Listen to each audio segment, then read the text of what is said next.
Good morning, church. Good morning. Okay. Um,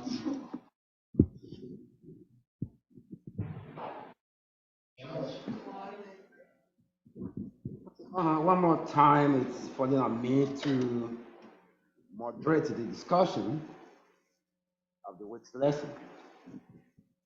And while I do that, I will be drawing on the contribution of everybody here. Okay. So, meanwhile, let me ask for strength from God. Heavenly Father, help us this morning as we touch on thy words, that thy spirit come and touch us. May everything we discuss here bring life and belief to us, that we might make the right decision to follow thee. At the end of time, take us into thy blessed kingdom in Jesus' name. Amen.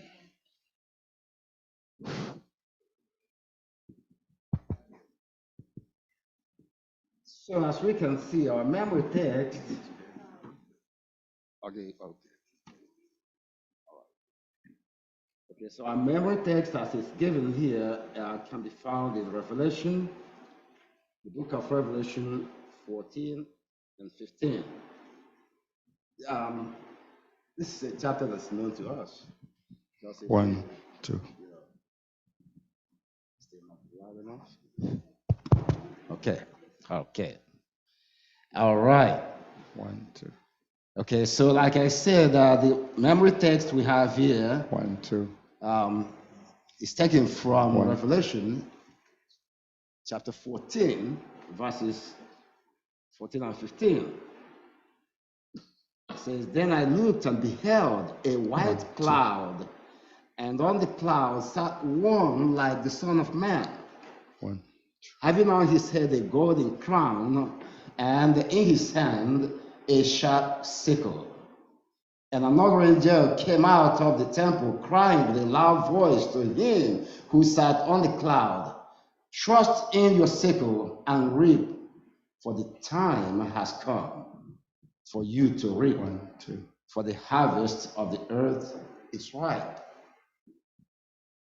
Wow. We'll be thinking, what is being spoken about here? Because this is a very serious situation.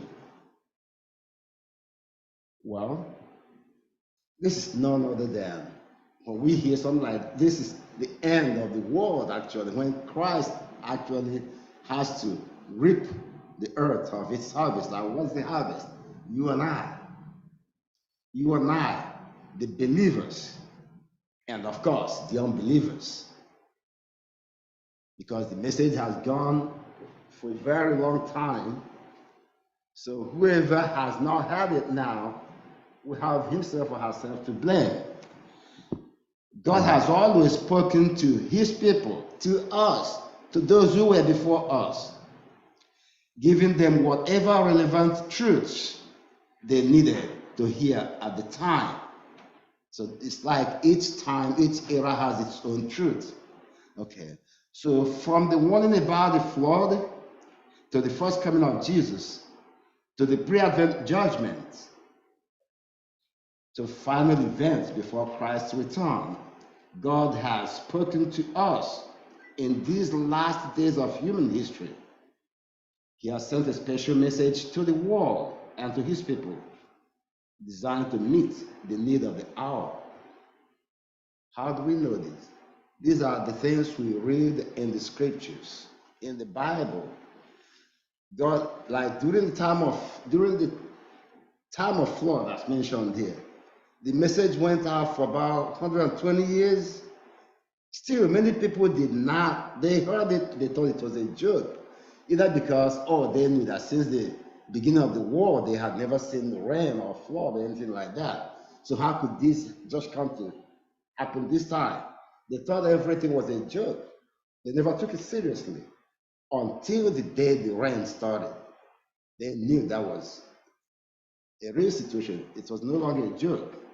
So this is to say that at every given time, depending upon what God wants us to learn or to hear, he has always given us the messages through his prophets and other people, like Here we heard about the flood, then even about Christ's return.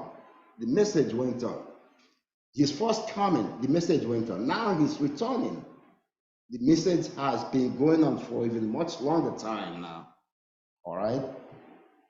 So, but then,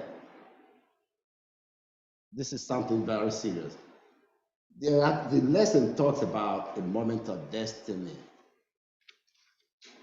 A moment of destiny. The time we have to decide where we belong. Okay. So, if I go down, it says, as always, though, we must choose Christ, to surrender to Him and to obey Him.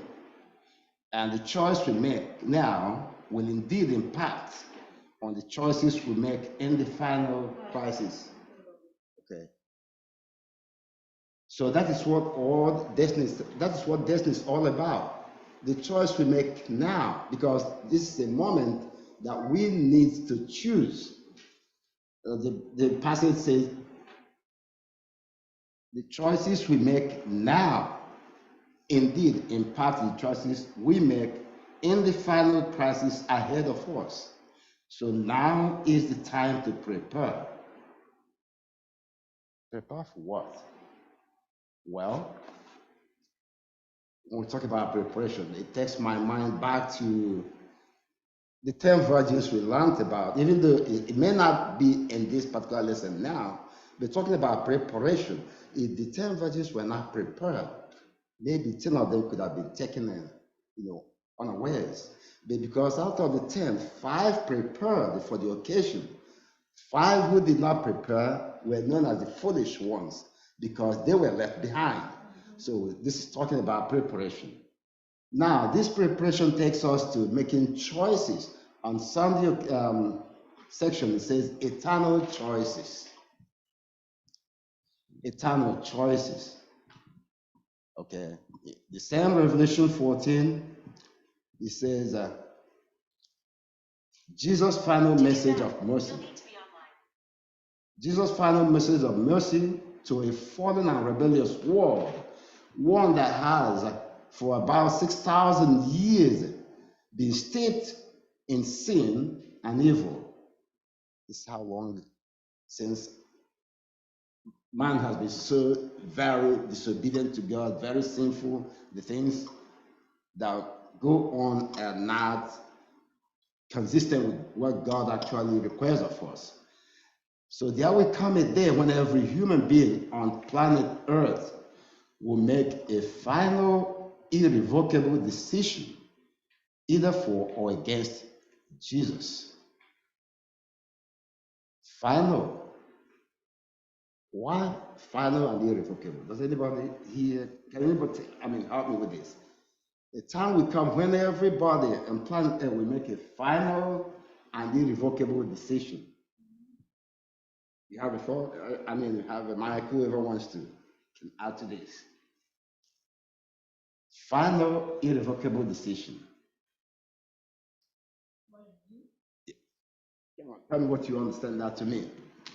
I think that will be like the decision that cannot be reversed.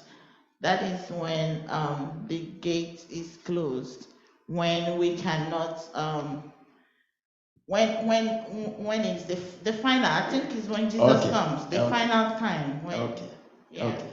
I just wanted to get a contribution. Now, in my opinion, in my understanding, when it says final and irrevocable, it's final because there will be no other time for another decision. All right? Irrevocable because once you have made that decision, you can no longer change your mind. It's irrevocable. You can't change your mind anymore. You cannot withdraw from that decision. And what does that tell us? It points to one time, probation time. At probation, you can no longer, wherever you are, that's where you belong. No matter the desire to change, you can no longer change. If you're a sinner, you continue to be a sinner. If you're a righteous person, you continue. You cannot move from here to there, no matter, even if you want it. Okay, this is why it's final, it's irrevocable.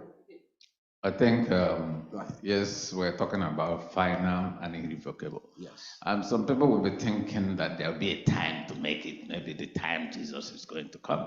Good. The final and irrevocable decision I make now, today. Yes, that's correct. Because I can take my decision now, the next minute, you won't see me again. That becomes my final and irrevocable decision.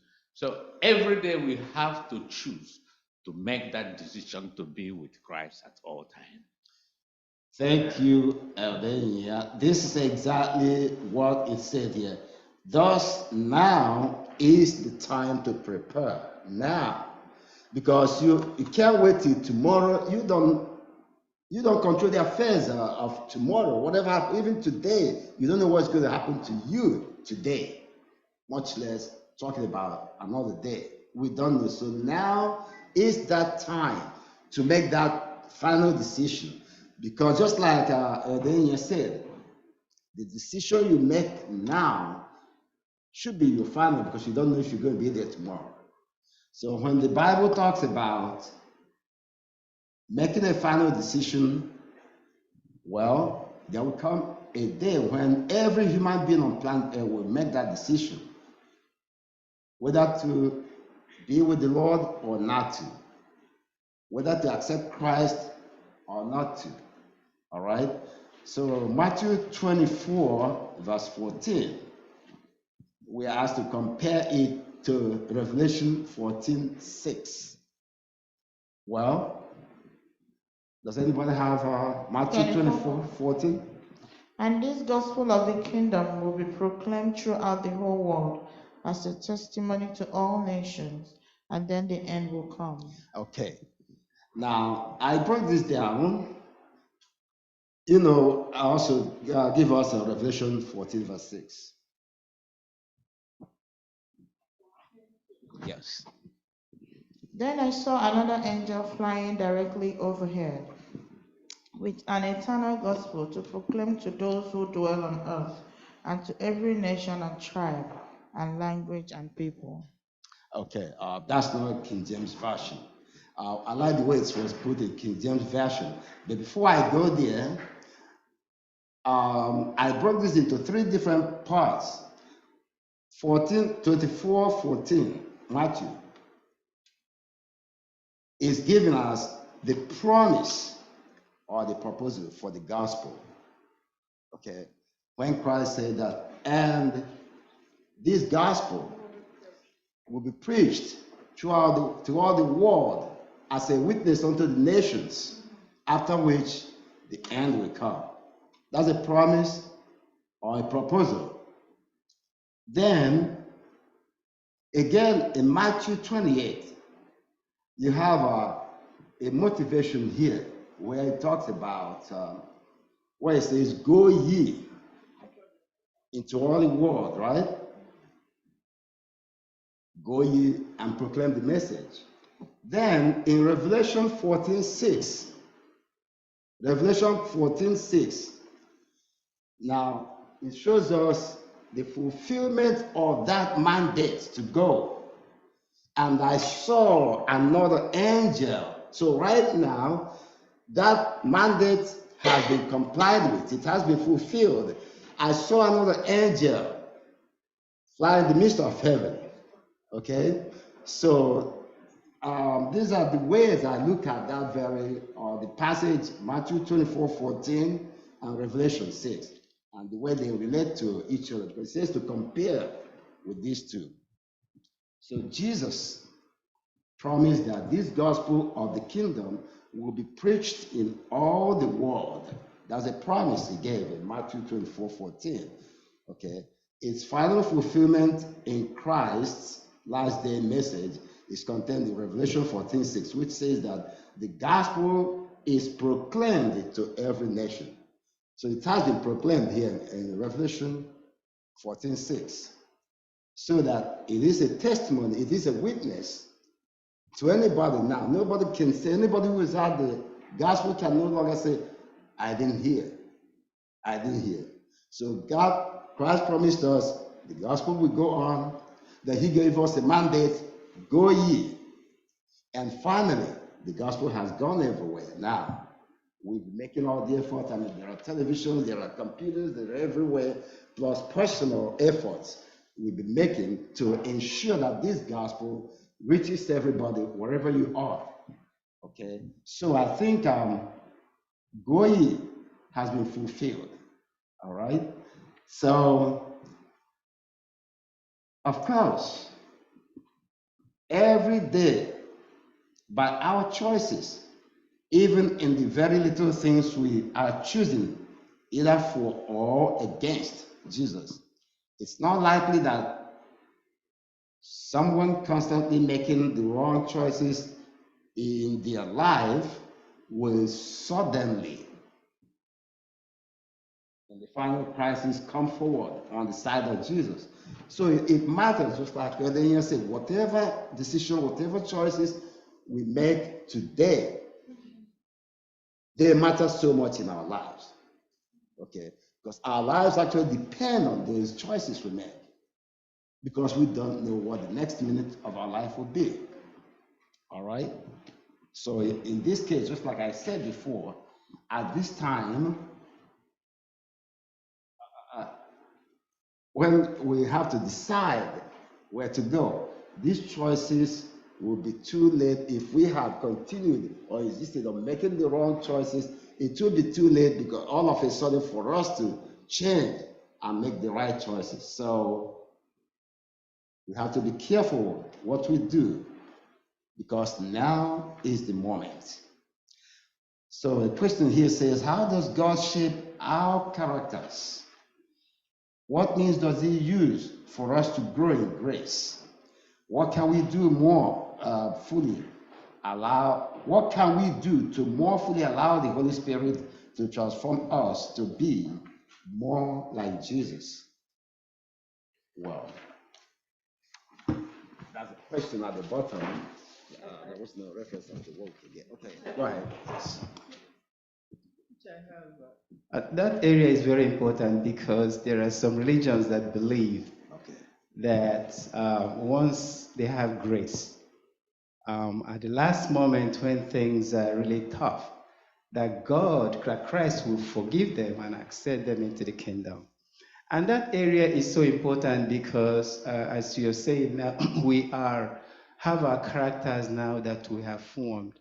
And our practice here will determine where we'll be eventually. So we are actually paving that way right now, doing what we are going to do. We cannot just automatically change when Christ shows up and say, oh, Christ is going to have this pity on us and accept us into his kingdom. So it's important that we stress that very well, that what we're doing now will determine where we'll actually be. Exactly. Thank you, Elder Barry. Okay. So, I mean, I think we've done justice to this, really, because just like the passage says, it's not easy, or it's not likely that you will continue making bad choices about everything every day, all your life. Maybe you've been drinking, you've been committing adultery, you've been going to parties, you've been doing all this. Oh, I'm a young person, I could do this. You think you have all day or the rest of your life, but you do not know what might happen to you tomorrow. None of us here has control of what will be. We could be alive all day today. Who knows what's going to happen tonight? We don't know. At the end of the day, we might have wearied our body, ourselves, our system, then we go and lie down on the bed. I want to sleep, I'm sleepy, right? You don't know when you're waking up. Maybe come the next morning. People might think, oh, you went to sleep last night, but then they can't wake that person up anymore. That person is gone. Your time is ended. So all the decisions you made while you thought you had your time, while you had the days, they are the things on which you'll be judged, because once you don't breathe anymore, you can no longer praise God. You can no longer change any bit of decision you ever made. Your lifestyle and everything will be judged based on everything you did while you were alive. Okay. And to support what you're saying, I think right now is the time to build ourselves, to build our faith, because at the end of time, there'll be a lot of forces against us. That's right. Forces from the religious, Political, and political combining to force you to choose the beast. You know. That's so right. it is very difficult to make that decision at that time. Good. It's nice we're considering all of these things because it's not really going to be one thing. There are going to be so many things, to battle with, to contend with. As days go by, things keep unfolding. Things we may not even be aware of, even now as we speak. Like Daniel has pointed out, there are going to be forces, many things we contend with. Okay? So now, while we are alive and they still have our senses and everything, is the time to make that decision. After all, there's a passage in the Bible that says, remember, now is the time. Okay? Now is the time of salvation.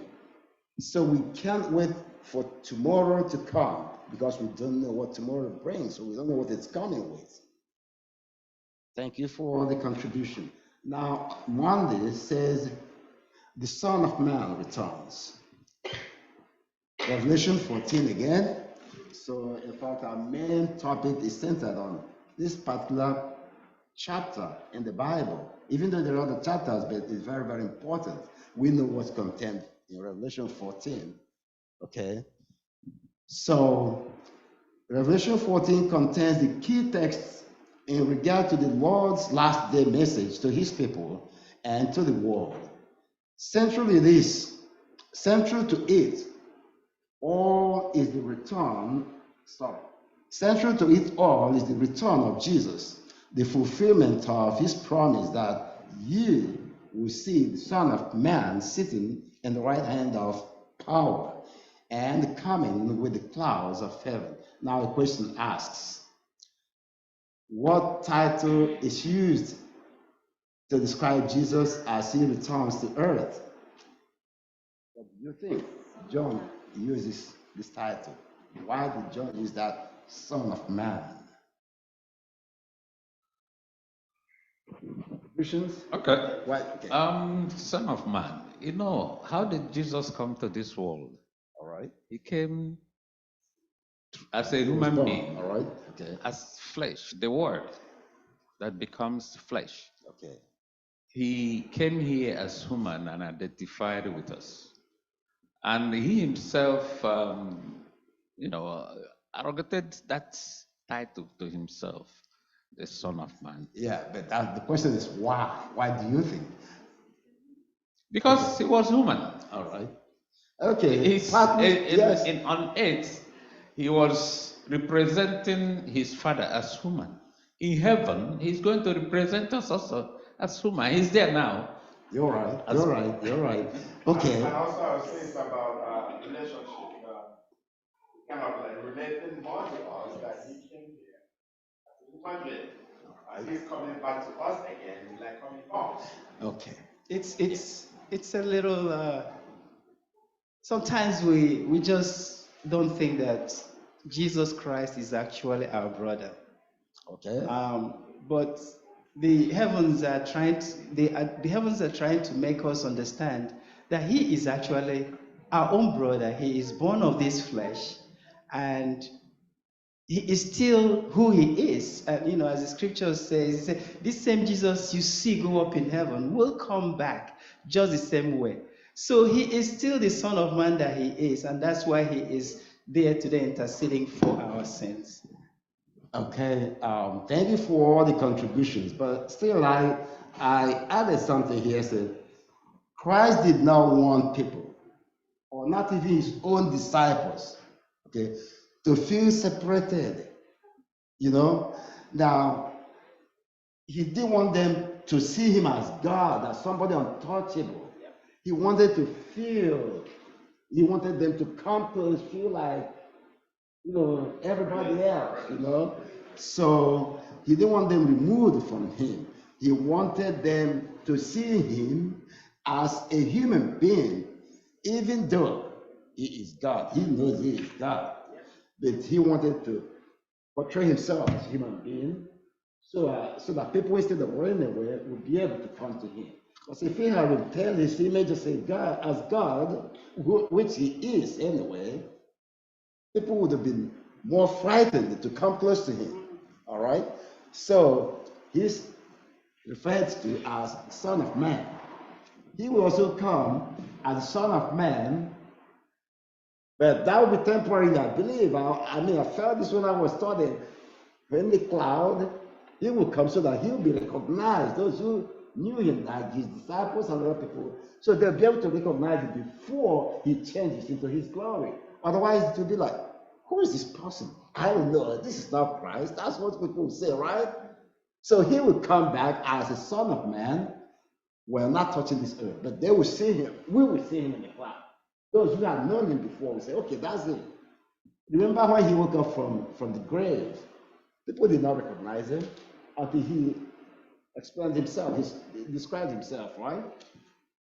So then think of how many years since he's gone, like 2000, and how could anybody recognize him if he did not appear the way he was before?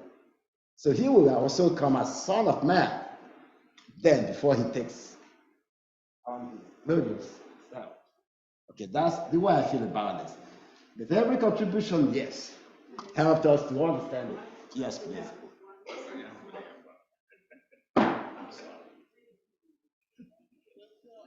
Jesus was called God with man.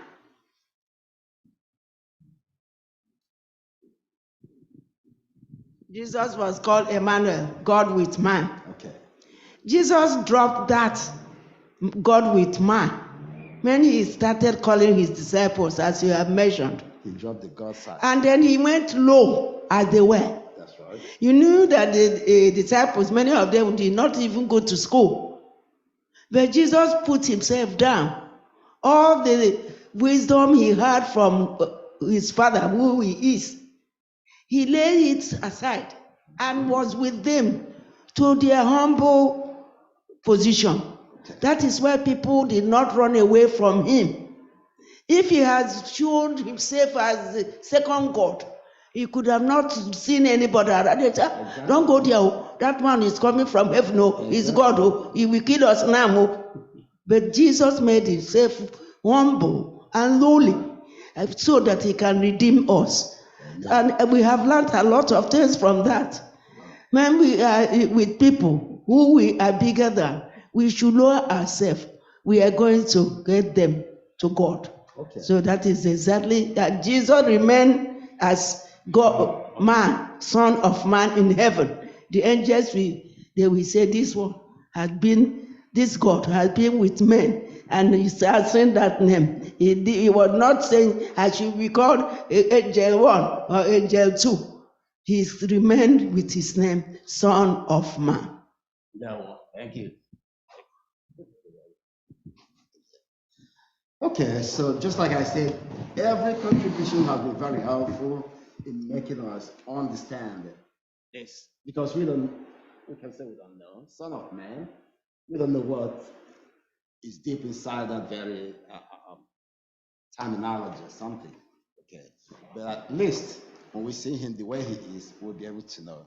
Can I also add that Jesus, being a Son of Man, also paved the way for us to believe that we can do it. Because if Jesus was on earth as a human being, we saw the account where he cried, we saw the account where he was tempted. So if Jesus was on earth as a human being and he overcame all these principalities, that if we trust in him also as humans, we can also overcome. Thank you. So I think we have done justice to that very passage now. So now there are questions instead that we could learn from the following Bible passages. The Son of Man, we've dealt with that adequately.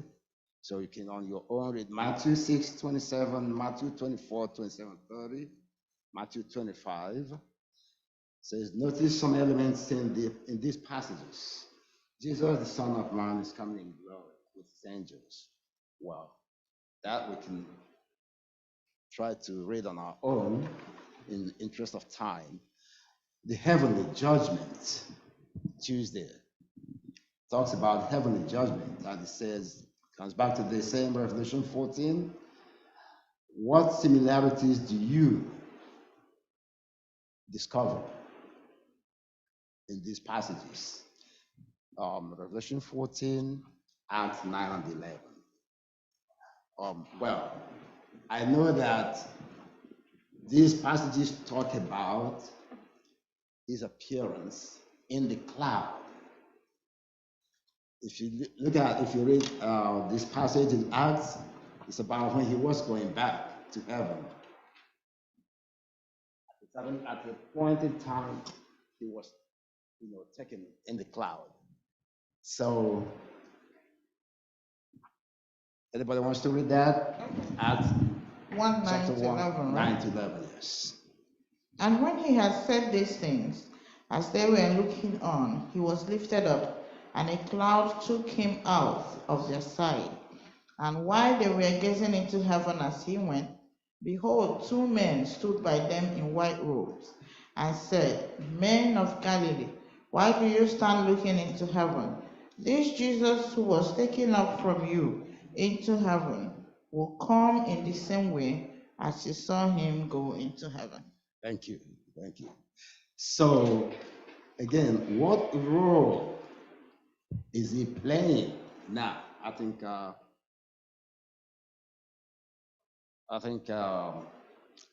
there's a place we ask that question: what role Christ will play or might be playing now in heaven?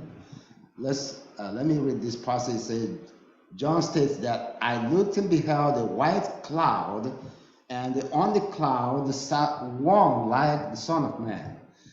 When Jesus ascended to heaven, Luke records in Acts 1-9 that as his disciples stood gazing up into heaven while they watched, he was taken up, and the cloud received him out of the sight.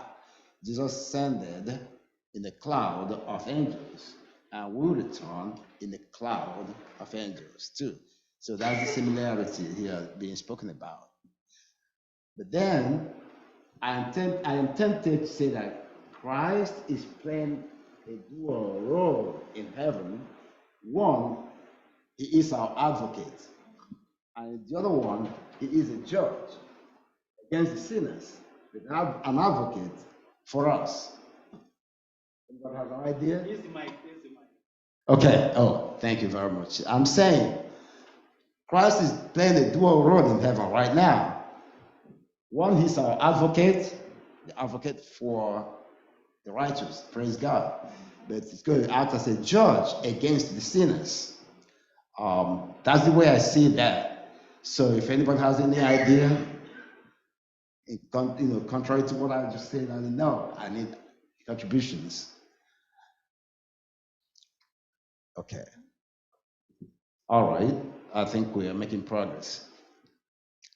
So in Daniel 7, verses 9, 10, 13, and 14. So why did Daniel call the Son of Man? It's the same thing. Okay, we've done justice to the Son of Man, and why he was addressed as that. Okay. In Daniel 7:9, Daniel views the sitting of the heavenly courts with 10,000 times 10,000 angelic heavenly beings gathered around the throne. The judgment is said, and the books, the celestial records of our lives are opened before the universe. Okay. The Son of Man approaches the Ancient of Days, the Father, and receives his eternal kingdom. The judgment reveals before the entire universe that the Father, Son, and Holy Spirit have done everything possible to save all humanity. Okay, this judgment vindicates not only the saints, but also God's own character against the false charges of Satan. Okay, so that's why I said Christ is in heaven. He's our advocate. At the same time, he'll be the judge of the sinners. Okay? Because the sinners being judged makes everybody to see that God is righteous in his judgment. It vindicates God's character. Teacher. Yes. Yeah, this same Jesus in heaven now, who is our advocate and who is going to be the judge, it is the same Son of Man, Jesus, who was on earth, who spilled his blood for us, who identified with us, who knows what we go through, who paid for that our sin, and he is the one who is going to judge us in heaven. So that is comforting for us. Only, however, if we accept in truth and in spirit what he has done for us on the cross. Thank you. Let me say one thing here. I don't know. I think this is subject to anybody's interpretation. He's done all of that things, everything you mentioned for us. One thing I disbelieve is that he will be waiting in heaven to judge us. For us to be in heaven, we've already been judged, all our activities on earth, to qualify us to be there. But in our presence, probably the unsaved will be judged when the book of records are opened. So we see how everybody has behaved. It will be too late for us to think or to wait until Christ comes back so that we can be judged as righteous and be taken to heaven. I don't think so. I don't think it's going to happen that way. I believe that everything we do today counts. It contributes to where we will be at the second coming of Christ. So for us to be in heaven, we've been judged already. But then, thank God, he is not judging us. He has advocated for us with his Father because we have clung to him. We have received him. So we've confessed all our sins before him and received him as our personal Savior. So we've been forgiven. That's why we're able to make it to heaven. But the sinners will be judged. That's the way I look at it. Yeah, that has to agree with the investigative judgment and in the quote in Which the is Bible. going on now, not Going on now. And he said he is coming with what? A reward. That's right. So That meaning- reward is you as a righteous person, and the other righteous person will be lifted up. If you are alive, then if any of us will be dead, will be raised, from the grave, and we catch up with them in heaven, in mid-air. So that's the reward. The reward is eternal life. That is the reward for the righteous. Teacher, that's second question on lesson Tuesday. Saying how when Daniel mentioned that he saw Jesus standing on the justice center with thousands and thousands and 10,000s and thousands. How do we get comforted? We have not said it. How do we get comforted? Okay. Again. That time it was a prophecy. It had not happened. But now we saw that it happened. That's what he saw. So why are we getting comforted? Okay, let me read that passage before I answer it. It says, this is Daniel 7, 9, 10, 13, and 14. Why did Daniel call Jesus the Son of Man in something as serious as the judgment? What, given what we have already looked at, should be comforting in knowing that the Son of Man is so central to judgment? I think we've talked about this because, yes, we are not going to be judged there, but we'll be comforted because we'll be there with him. The records will be open. We will inspect those records. That is what will vindicate the character of God. We'll say, yes, you are just. That's what we say when the records are open. We see that person, we say God has been vindicated because his justice or his right in everything he does. Yes, David.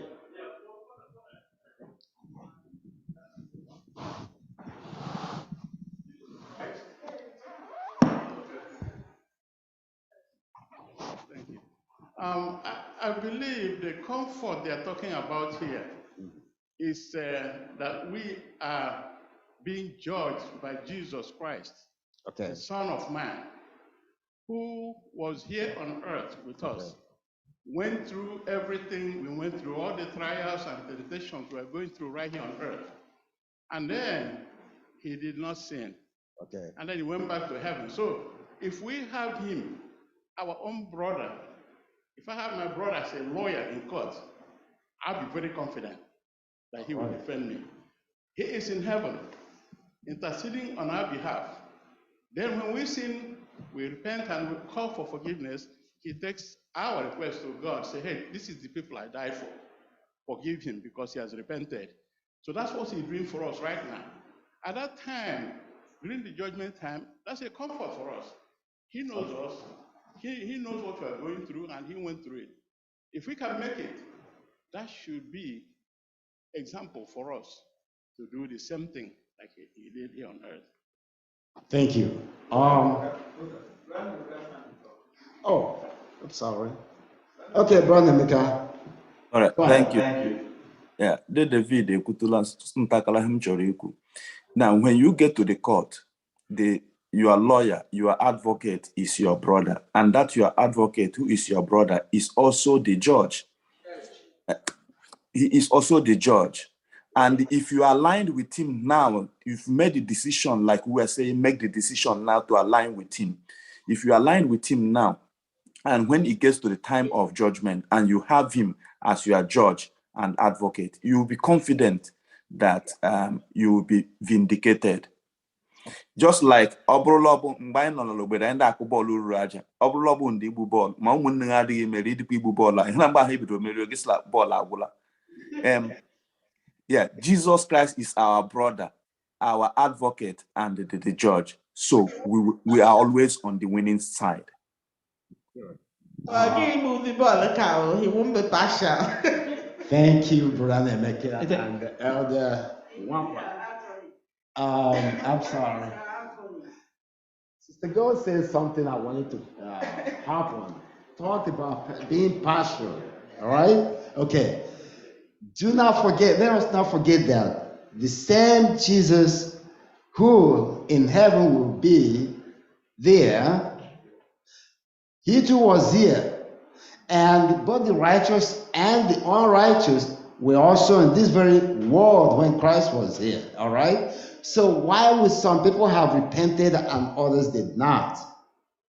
And so why do we think that we have to wait until we get to heaven for Christ to, is he going to change from who he was or from who he is? No, he is our advocate because he has already presented our case before his Father. Lord, forgive them. Lord, I died because of these people. Okay?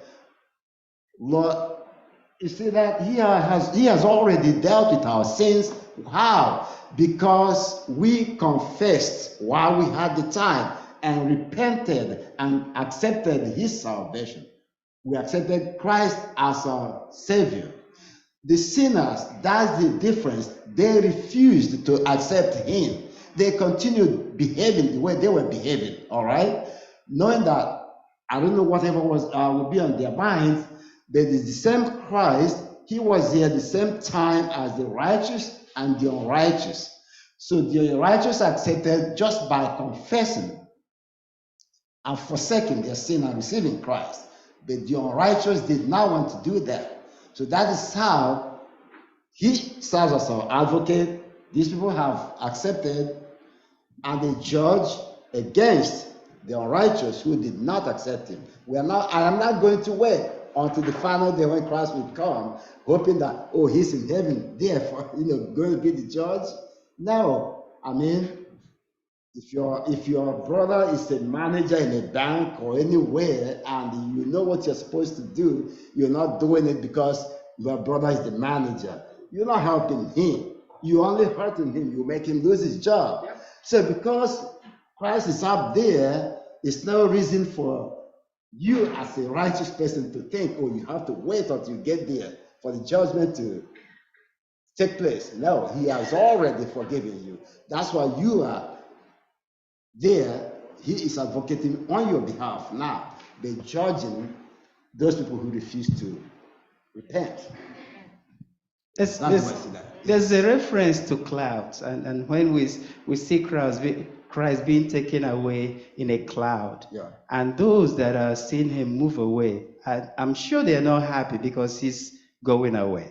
And at his death also on the cross, there was cloud that covered all the area.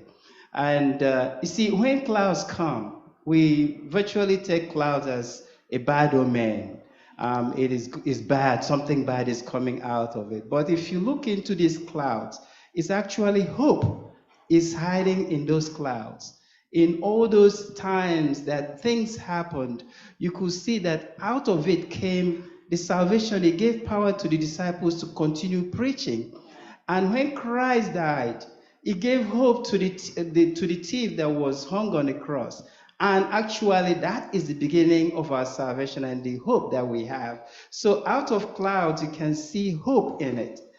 Depending on where you are, you can also see destruction. In our lives today, when clouds cover us, I think we generally see that this is a bad omen. But in there, Christ is hiding in there watching at what's happening to us.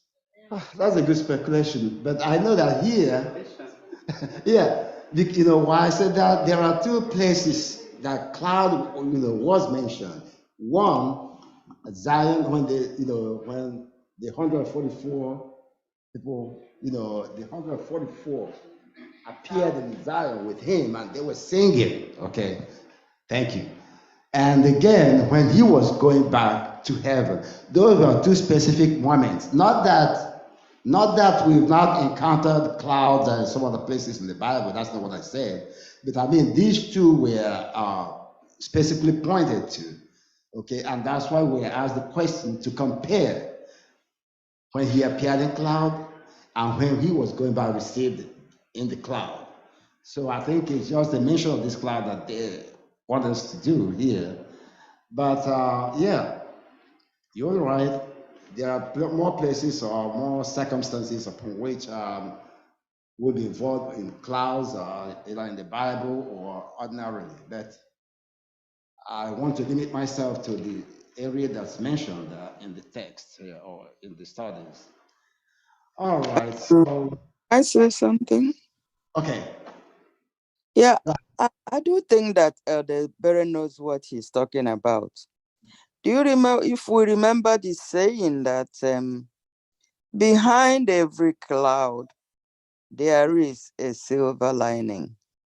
All right. We shouldn't regard clouds as something bad. Clouds has something good in it coming our way. It depends if we really trust that the clouds is coming.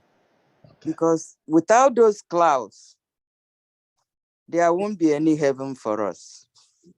We're not going anywhere. We'll get stuck here.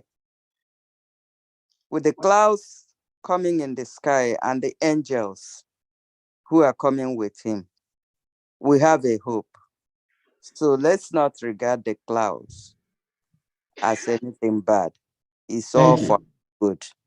Thank you. I think you and the very well. You are on the same page. He said exactly what you said. He didn't see anything wrong with that. It's a matter of understanding. Yeah, but you're on the same page. I mean, you're both positive about clouds.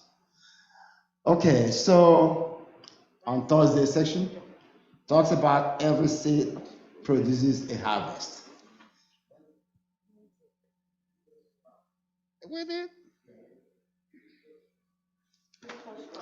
Thank you. I'm glad I have everybody here. Okay, because my eye is not good. Okay, the Victor's Crown, Wednesday. Thank you. Now, John described Jesus as the Son of Man. Okay, I see how. The same Son of Man, right? Having on his hand a golden crown, and in his hand, he has on his head a golden crown, and in his hand a sharp sickle. You know what sickle is about, harvest. Okay, let's see how this plays out here. The word for crown, I don't know what we're going to do with that word, Stephanus. It's a victor's crown. When an athlete won an important contest, he was given a Stephanus, a crown of honor, of glory, or victory, Jesus once wore a crown of thorns, symbolizing shame and mockery. He once was despised and rejected of men. He was reviled, ridiculed, spat upon, beaten, and whipped. But now he wears a crown of glory and comes again, but now as a King of Kings and Lord of Lords. Okay, so the same revelation points us to that. And I'm sure we're very, very familiar with Revelation 14 at this time. Okay, so now ask us about the similarities between the texts. What they both are talking about. Well, the sickle, it's all about harvest. We know when Christ has the sickle on his hand, that second coming after that, because it's coming to reap the earth, of his harvest. So the sinners go down where they belong, while the righteous go up with Christ. Hallelujah. Okay. So I think it's the picture then that they was asking. all right.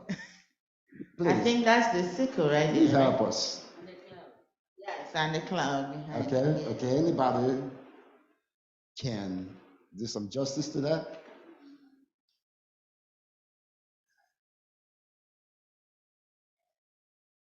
Elder Oriak, you have anything to say? Okay. Ask a question about the picture that we have on the First page. Yeah. I needed to understand that picture clearly. I had problem understanding it. So when I said, if anybody has an idea of what that picture portrays, to share it with us.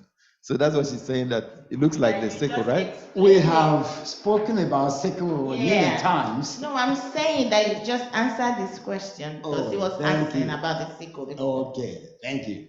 Yeah, sickle is for harvesting. Yeah, cutting the plants. So those that are good, put in the band. Those that are bad, bundled up, kept for fire. All right, so that's what that represents. Okay, so now we can go to Thursday section, which talks about every seed that produces a harvest. Every seed produces a harvest. Now that also has a link to that sickle again, okay, because sickle is used in harvesting. Okay, so in Revelation 14, there are two harvests. The harvest of the golden grain, which represents the righteous, and the harvest of gory grapes, representing unrighteous or the lost. Both harvests are fully ripe. Every seed sown is fully mature. This earth is fully ripe. It's overripe for harvesting. That's why you saw that sickle. Okay. So in Revelation 14, 17 to 20, what does the expression, the great winepress of the wrath of God, mean? What does it mean? Wine press. Extracting wine or juices from strawberries or grapes and all these things. Okay. So the Bible is asking its connotation with what we're doing. What does it mean? What does it refer to? What does the expression, the great winepress of the wrath of God? So I think we can, if you have the Bible, let's go to 14. Yeah, Revelation 14, 17 to 20. Yeah, that will help us. Then another angel came out of the temple in heaven, and he too had a sharp sickle. And another angel came out from the altar, the angel who has authority over the fire. And he called with a loud voice to the one who had a sharp sickle, put in your sickle and gather the clusters from the vine of the earth, for its grapes are ripe. 19. So the angel swung his sickle across the earth and gathered the grape harvest of the earth and threw it into the great winepress of the wrath of God.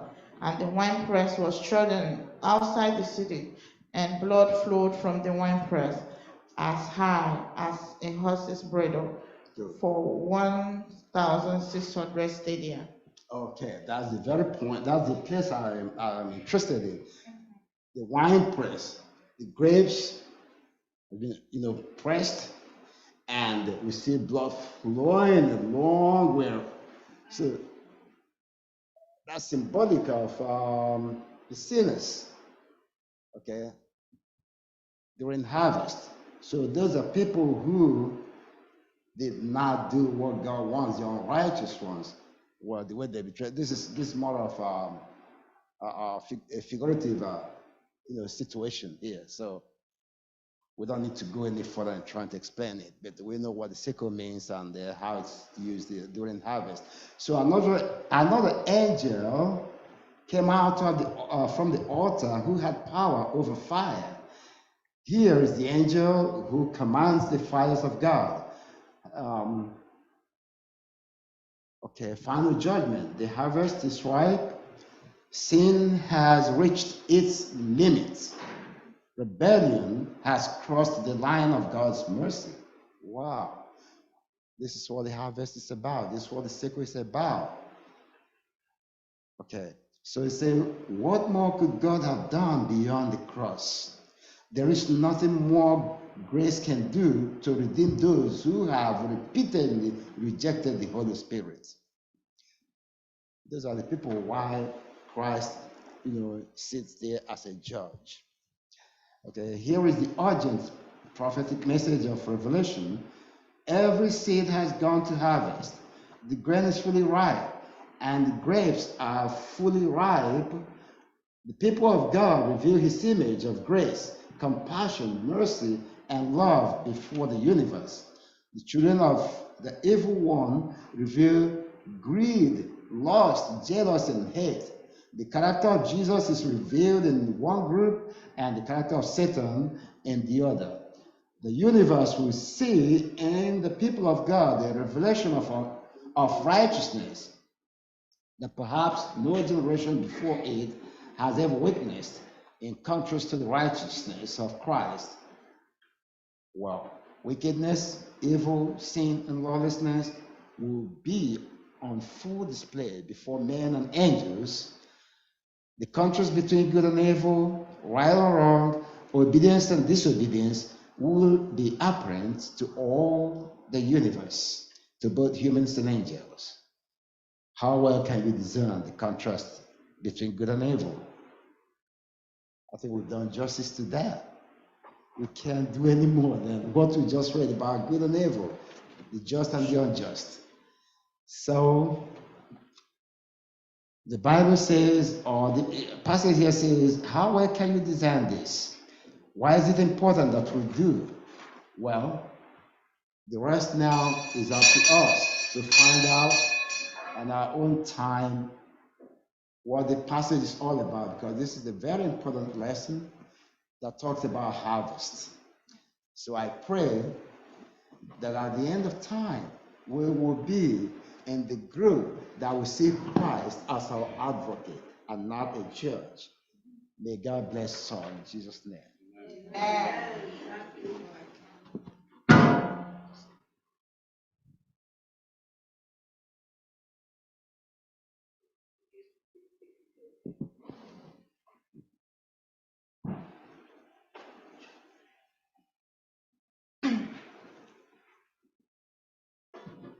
Amen. Thank you so much. May God continue to bless your ministry in Jesus' name. Amen. It is now time for our Sabbath school expense offering. Church, everybody is sitting so quiet. Are we downhearted? No. Amen. So it's time for our Sabbath school expense offering. Like we all know, Sabbath School Expense Offering is to support the affairs of the Sabbath School. Please dip your hand in your pocket and support us. And as you do that, I pray that the Lord will continue to bless you in Jesus' name. Memri n'igwe, aga m ahụ onye nzapụta. Ngekele ya n'ihe ahụ mere m. O ziri m ụzọ ndụ, napụta m na njọ.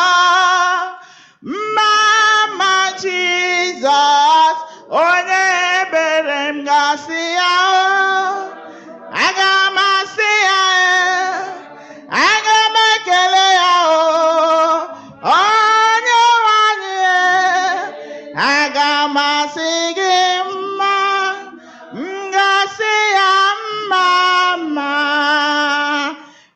mma Jizọs, onye ebere m ga-asị ya, aga m asị ya, aga m ekele ya, onye nwanyị mere anyị, m ga-asị ya mma, m ga-asị ya mma, mma, mma Jizọs, onye ebere. Can you display the online giving platform, please?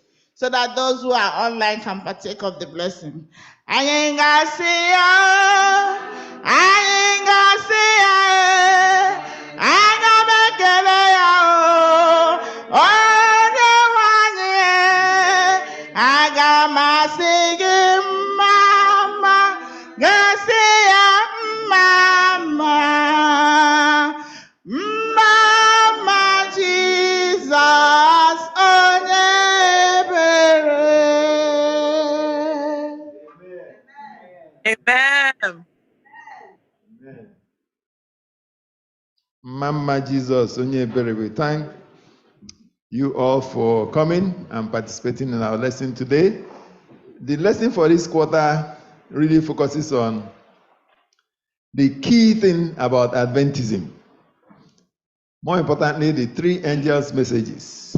We are going to learn about the judgment. We are going to learn a lot of things, especially in the book of Revelation.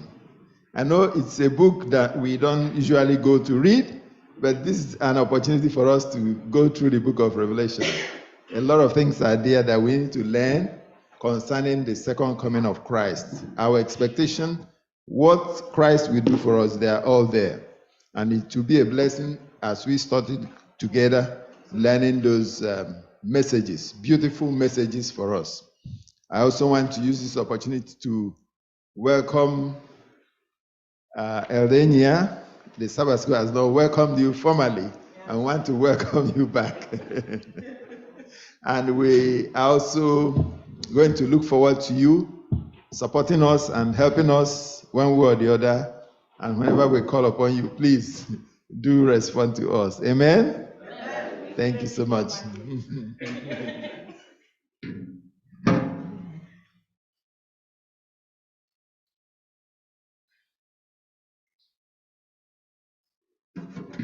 Amen. May we all rise as we bring the Sabbath School to a close by singing from SDA 213. SDA 213. SDA 213. Lift up the trumpet and loud. Let it ring. Lift up the trumpet and loud, let it ring. Lift up the trumpet and loud, let it ring. Jesus is coming again. Shut up, ye pilgrims, be joyful and sing. Jesus is coming again. Coming again. Coming again. Jesus is coming again.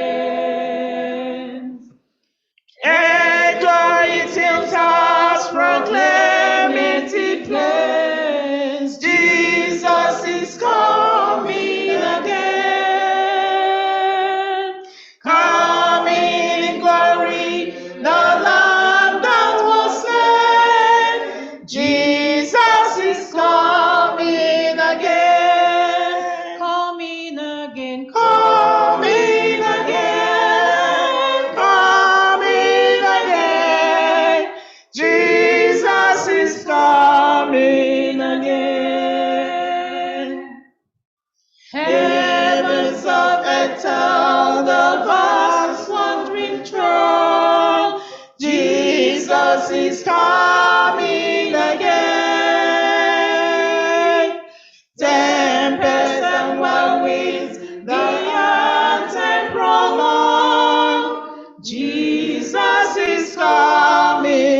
again, coming again, coming again, coming again.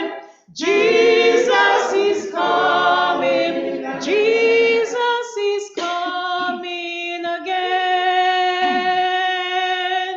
nations are angry, by this we do know. Jesus is coming again. Knowledge increases, men run to and fro. Jesus is coming again. Coming again, Coming again, coming again. Jesus is coming again. Mama dịrị onye kere ihe niile. Eze nke ndị eze anyị atụọla gị mamịlị ihe otu iji jụrụ anyị n'ụtụtụ n'anya ma ọ lesị n'anyị. Anyị amụtala oge adịkwa. That Christ is at the door knocking. We have to open our hearts. Onye nwe anyị mụtakwala. Nke na-abụ Christ ile anyị dịga below one. Ọ bụ preamble of what we're going to see. Dịkwa na-arịọ n'oge a ga-eduta anyị hafụ ịdaghị n'aha Jesus. Christ, come and be with us. Bless the teacher of the hour. Imeela gọzie n'ihi na imere ya bụ ezi anyị dịka otu anyị ji amụta. Chineke na ọdịkwa n'otu anyị ji mụta ala ezi biko bịa emezuela ha Jesus. As we go into the second session of the lesson for Sabbath school of the Sabbath today, please come and be with us. Mere anyị amara. Mgbe anyị ga-emụchala ụwa na ka anyị hafụ bụ ndị a ga-echọchala ala ezi. Ka bụ arịrịọ anyị dị ịrịọ sitela ha nwa bụ Jesus Christ bụ onye pụrụ anyị. Amen.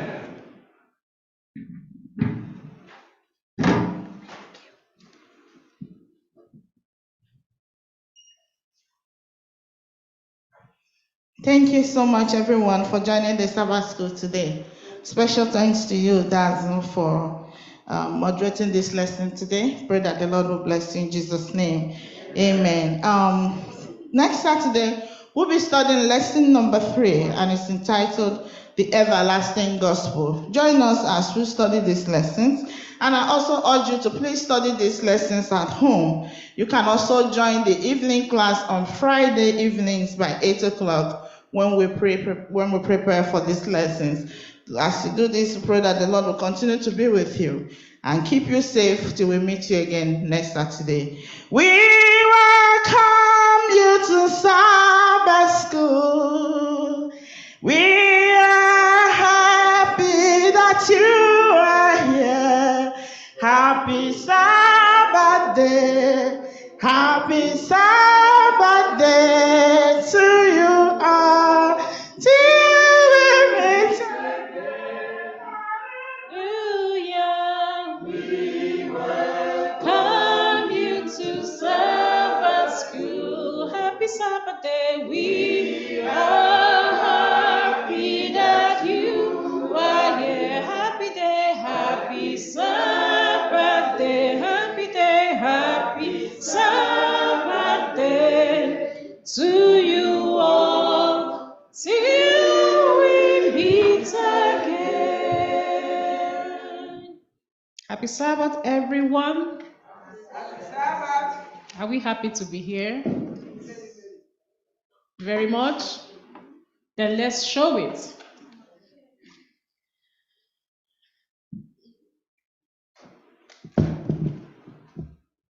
Hallelujah, hallelujah, hallelujah, hallelujah.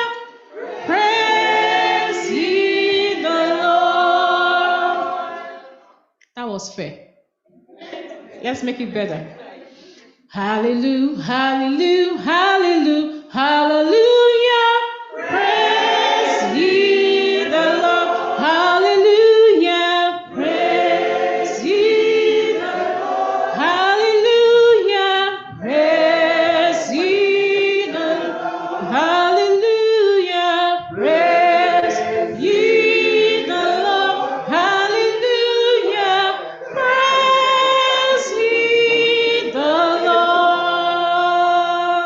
Let's take it one more time. Hallelujah, hallelujah, hallelujah, hallelujah. Praise ye the Lord. Hallelujah, hallelujah, hallelujah, hallelujah. Praise ye the Lord. Hallelujah. Praise ye the Lord. Hallelujah. Praise ye the Lord. Hallelujah. Praise ye the Lord. Hallelujah. Praise ye the Lord. Amen. Let us pick up our hymns and keep a hymn in your heart in case you are called upon.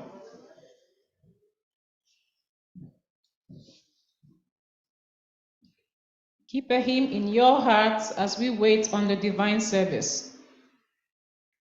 Let's start with SDA 21, Immortal, Invincible God. SDA 21.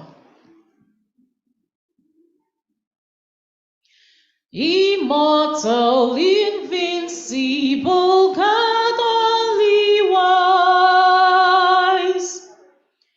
Immortal, invincible God, only wise. In light inaccessible, hid from our eyes.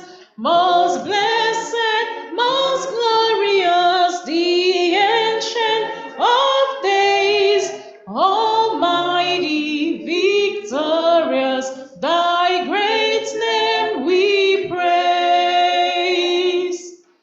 Unresting, unhasting, and silent as light, no wanting, no wasting, thou rulest in might. Thy justice like mountains, high soaring above. Thy clouds which are fountains of goodness and love.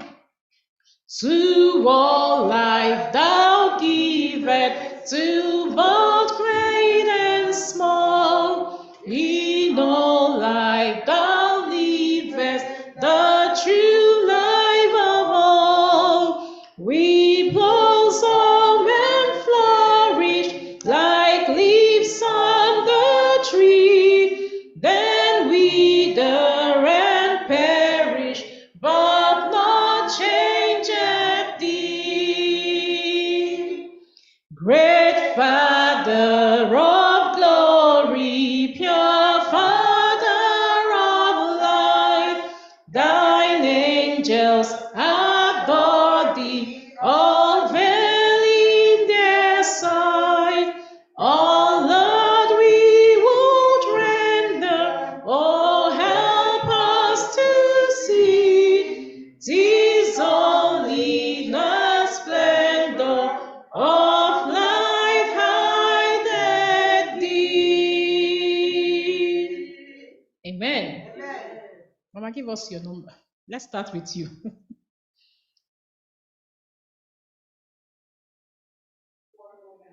109.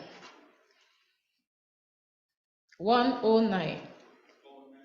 109. Marvelous grace. 109. Grace that is greater than all our sins. Marvelous grace of our loving Lord. Grace that exceeds our sin and our guilt. Yonder on Calvary's mount outpoured, there where the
Amen. SDA 51. SDA 51. SDA 51. Oloma, is that you? Yes, that's me. No, I'm not going to take your number. I'm waiting for you. I will take 12, I will take 51. SH 12. Joyful 12. 1, 2.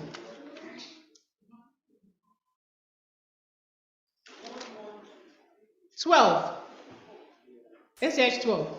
We'll come to that.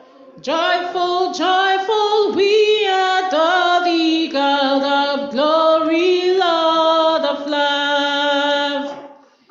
Joyful, joyful, we adore thee, God of glory, Lord of love. Hearts on full life lost before thee, hail thee as the sun above. Melt the cloud of sin and sadness, drive the dark of doubt away. Giver of immortal gladness, fill us with the light of day.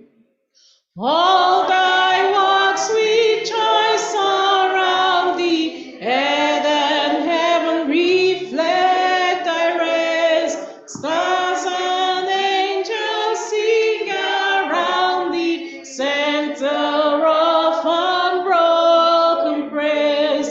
Feld and forest, vale and mountain, blossoming meadow, flashing sea, chanting bird and flowing fountain, call us to rejoice in thee. Thou art given and forgiven, ever blessing, ever blessed, wellspring of the joy of living, ocean depth of happy rest. Thou the Father, Christ our brother, all who live in love are thine.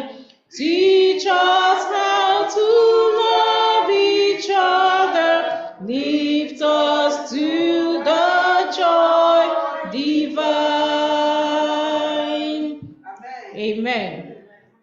51. Let's try 51. Do we know it? Day is dying in the west. 5-1.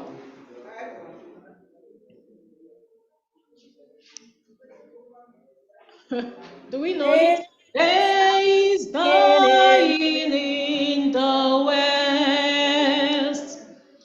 Day is dying in the west. Heaven is touching earth with rest. Wait and worship while the night sets our evening lamps alight through all the sky. Holy, holy, holy, Lord God of hosts, heaven and earth are full of thee. Heaven and earth are praising thee, O Lord Most High. We tried it. Let's move on. What's your number? 112. I'm having fun. 112. 112 says.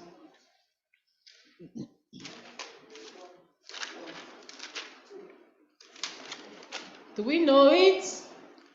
I'm not sure the key you know. Let us with a gladsome mind.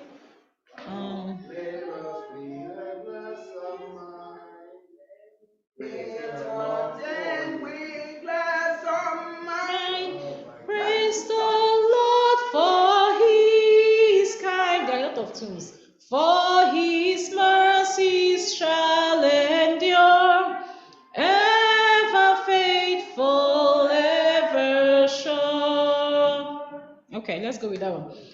Let us with a glad song mind praise the Lord, for he is kind, for his mercies shall endure, ever faithful, ever sure. Here with all command in mind, fill the new made world with light, for his mercies shall endure, ever faithful, ever sure. All things living he does feed, his full hand supplies their need, for his mercies shall endure, ever faithful, ever sure.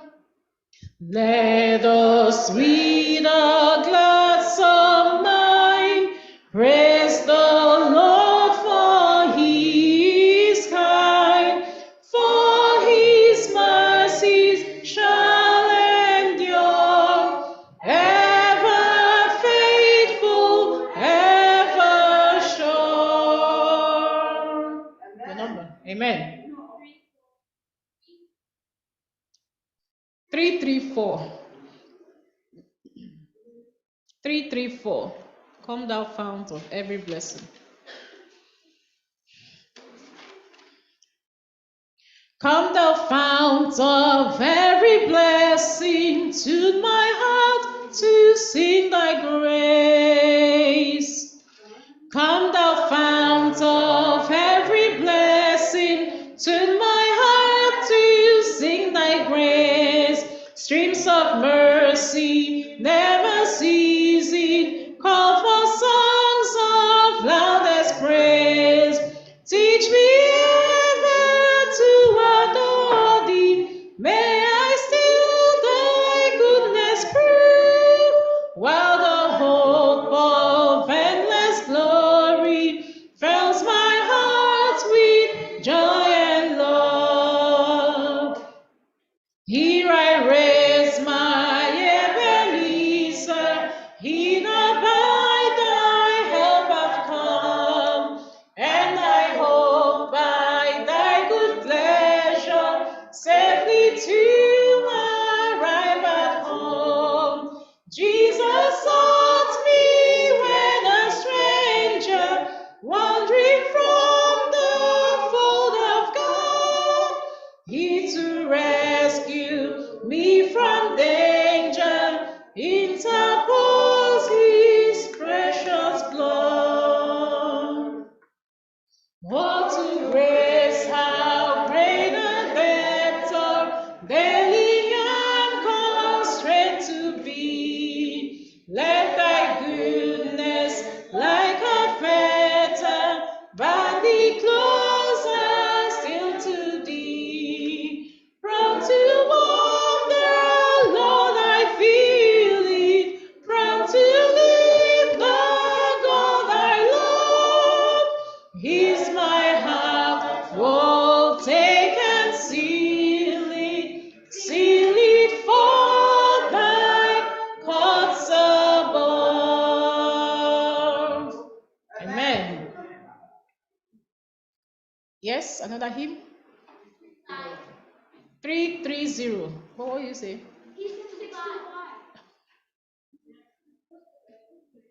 Let's do 625 so I can sleep well. And then we'll do 330. 625. A higher plane than I have found, Lord, plant my feet on higher ground. I'm pressing on the upward way, new heights I'm gaining every day.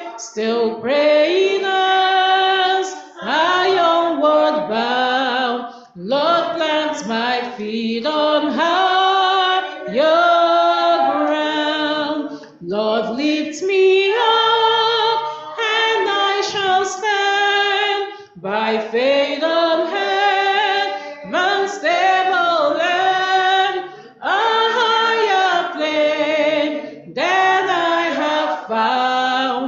Lord, plant my feet on higher ground.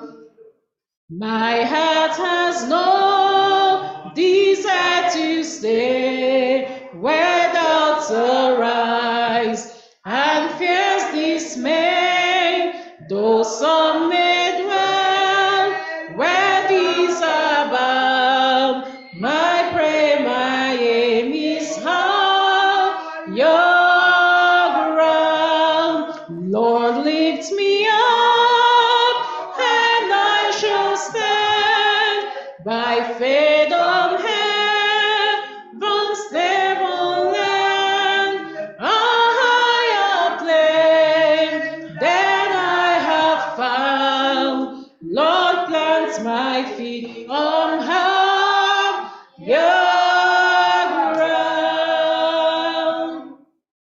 I want to live above the world, though Satan's darts at me are hard, for faith has come, the joyful sound, the song of saints on higher ground. Lord, lift me up, and I shall stand by faith on heaven's stable land, a higher plane than I have found.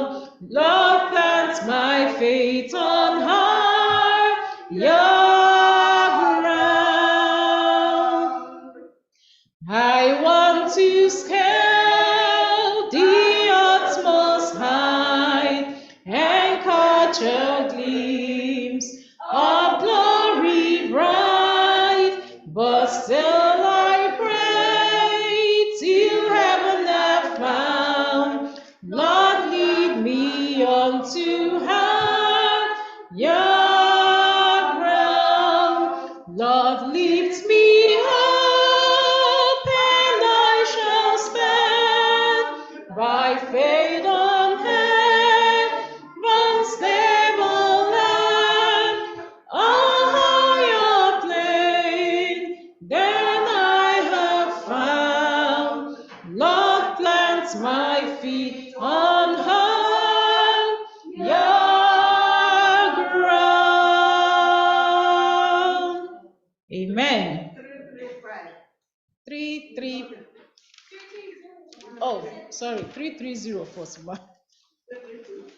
330.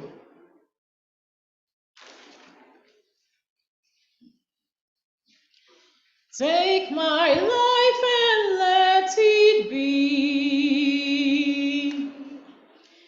Take my life and let it be consecrated, Lord, to thee. Take my hands and let them move at the impulse of thy love.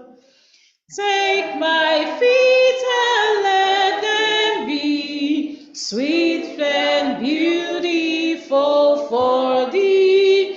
Take my voice and let me sing, always only for my King. Take my lips and let them be filled with messages from thee. Take my silver and my gold, not a one will thy withhold. Take my will and make it thine, it shall be no longer mine. Take my heart, it is thine own, it shall be thy royal throne. Take my Lord, I pour at thy feet its treasure store. Take myself, and thy will be ever only all for thee. Amen. It's been a long time we sang that song. Okay. That's 330. 335.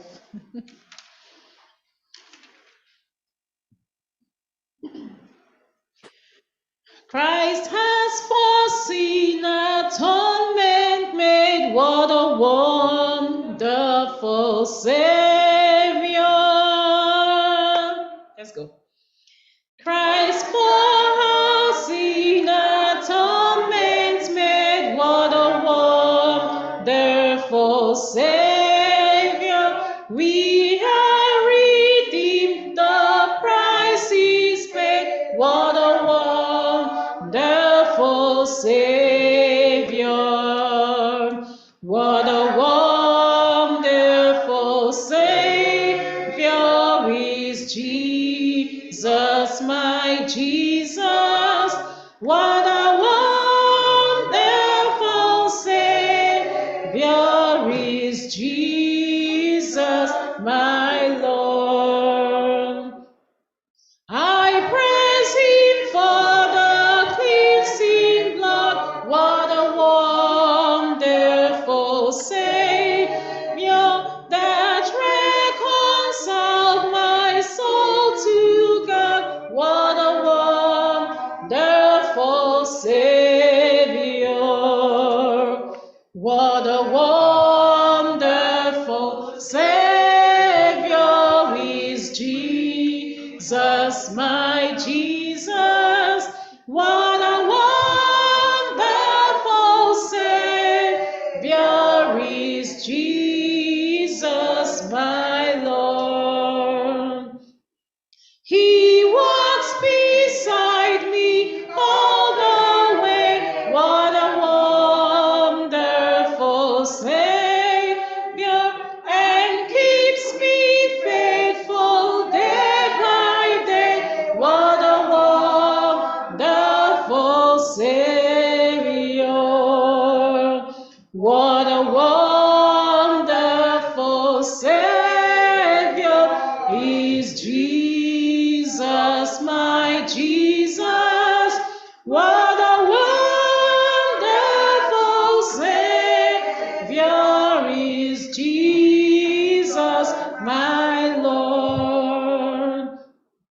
He gives me overcoming power, the wonderful Savior, and triumph in each tried hour, the wonderful Savior. What a wonderful Savior is Jesus, my Jesus. What a wonderful Savior is Jesus, my Lord. Amen. Amen. Amen. Mama loves that song. Okay. Any number? Sorry? Oh, 218? 218. 218. Yes, 218 before the choir comes in. 218, let's go. When he cometh, when he cometh, when he cometh, when he cometh to make up his jewels, all his jewels, precious jewels, his love and his own, like the stars of the morning, his bright crown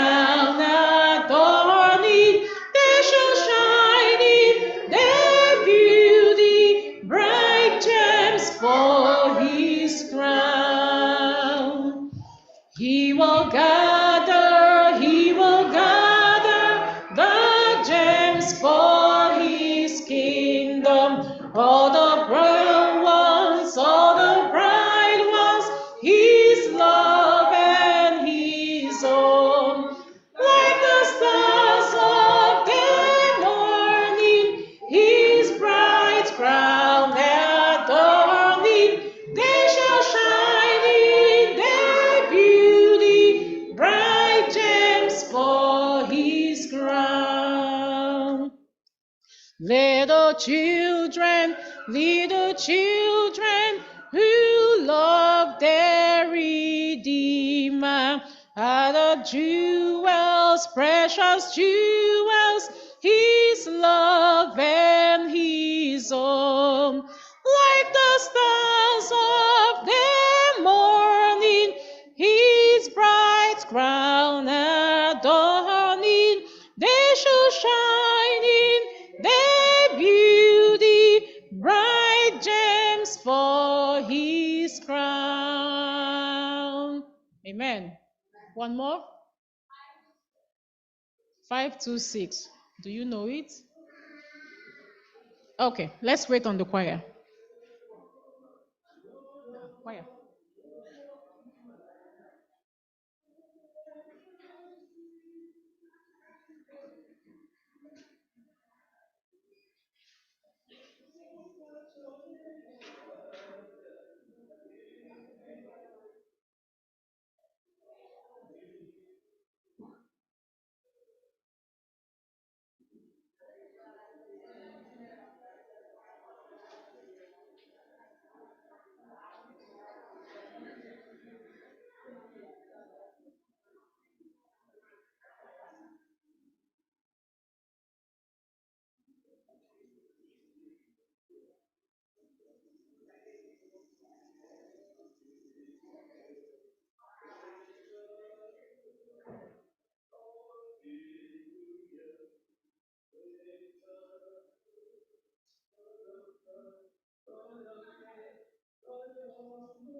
onye ebere, onye ebere, onye amara, onye ọmịiko gị bụ Jehova. Oh, Master, Master, speak for thy servant. Master, speak for thy servant. Waiting for all thy gracious word. Speak thy servant heareth. Master, speak for thy servant heareth. Master, speak for thy servant heareth. Waiting for all thy gracious words. Speak thy servant heareth. Meranyamara, Chineke meranyamara.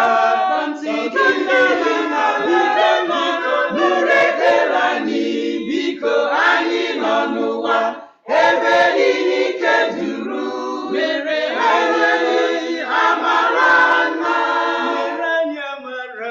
Meranyamara, Chineke meranyamara.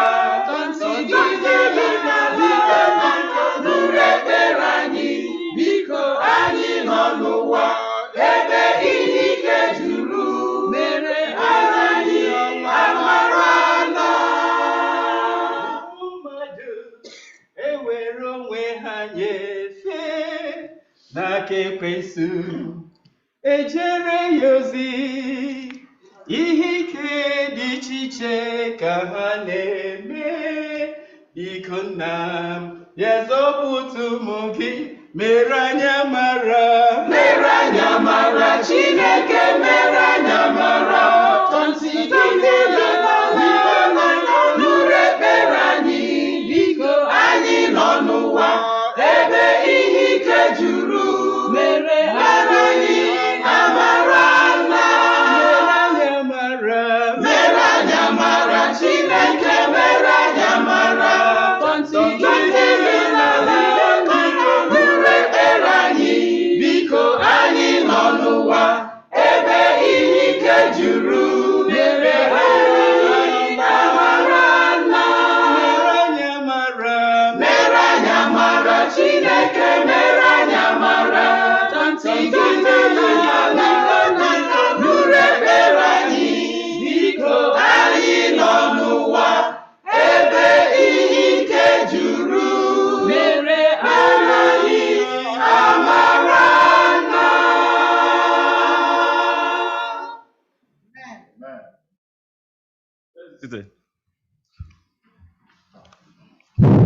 The Lord is good. And all the time. So these are the few announcements we have for today. We are reminded that the welfare fund, we are aware of the welfare fund that we started I think 2 years back. The board has just moved to extend the closing date. It should have been on March 31st, but the board has decided that we'll extend the date to the last day of May. So you have this April, and then you have the month of May to pay in your $100. And don't forget, if you have been doing it from the beginning, you don't have to truncate your contribution, otherwise you start all over. You know all the conditions attached to the welfare fund. So you have another opportunity of making sure that you're up to date with your payment. End of March, $100 for the welfare fund. And end of May. And also we want to thank the Family Life Ministry for all what they have done through the week for us. How many of us have been blessed? How many of us have been blessed? So we want to thank the family ministries for that. I know that more appreciation will come from the pastor and all the people who have played part in this week of prayer. We pray that the Lord will continue to bless us for participating in Jesus' name. Amen. Then also, there's community service training that will be going on this week. It should be from 13th through 16th. The weekend of 13th of April, it starts on a Thursday to 16th of April. So we continue to pray for the community service as they embark on that training. And a special one for the women. I'm told that the women will be paying a condolence visit to our sister, Sister Olowande Wakama, today through Zoom. The Zoom account, you guys know. I think the women are aware of that, but just to remind every woman to be part of that condolence visit. In addition to that, also for the women, there is going to be women ministry retreat. All the details are aware to the women as well. It's going to be from April 28, 29, and 30. For those 3 days, the women will be embarking on retreat. So the women, I'm not going to say more about that, maybe the registration and all of that, all the details that you know. So the women, please have that date in mind.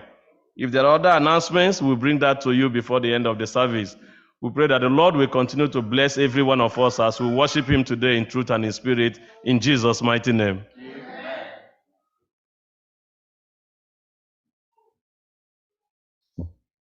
Happy Sabbath, everyone.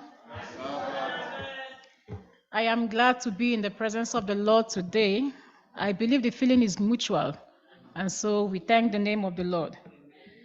On behalf of the church leadership and the Family Life Ministry Department, I want to welcome every one of us to today's divine service, including our online members.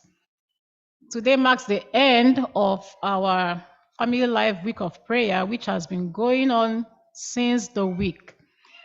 If you have not been fortunate enough to join us, then believe me when I say you have really missed a lot.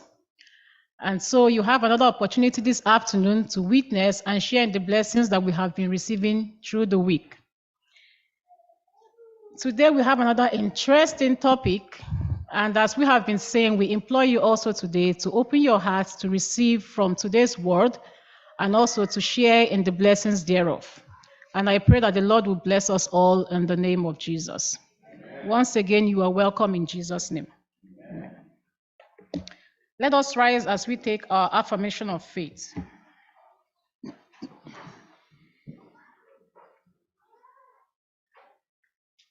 Found in the book of Revelation, chapter 14, verse 6 and 7. Then I saw another angel flying in the midst of heaven, having the everlasting gospel to preach to those who dwell on the earth, to every nation, tribe, tongue, and people, saying with a loud voice, "Fear God and give glory to him, for the hour of his judgment has come. And worship him who made heaven and earth, the sea, and the springs of water." Our call to worship this morning is also taken from Psalms chapter 33, verse 20 to 22. And it says, "Our soul waits for the Lord, for he is our help and our shield. For our heart shall rejoice in him, because we have trusted in him, in his holy name. Let your mercy, O Lord, be upon us, just as we hope in you." With these words, the church is called to worship. Amen. There's a sweet, sweet spirit in this place,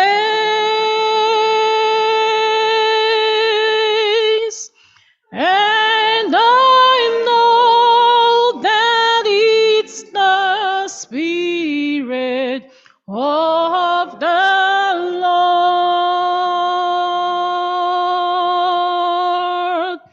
There are sweet expressions on each face,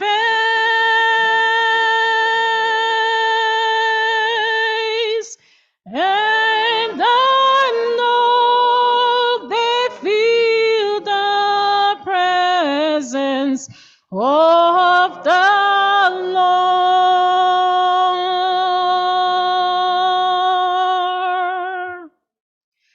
Sweet Holy Sweet heavenly dove, stay right here with us, filling us with your love. And for these blessings, we'll lift our hearts in praise.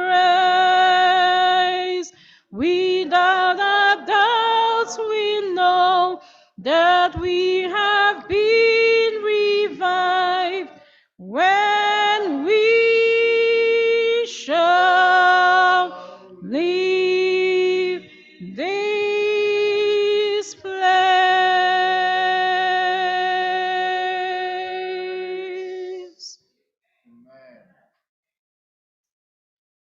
Let us pray.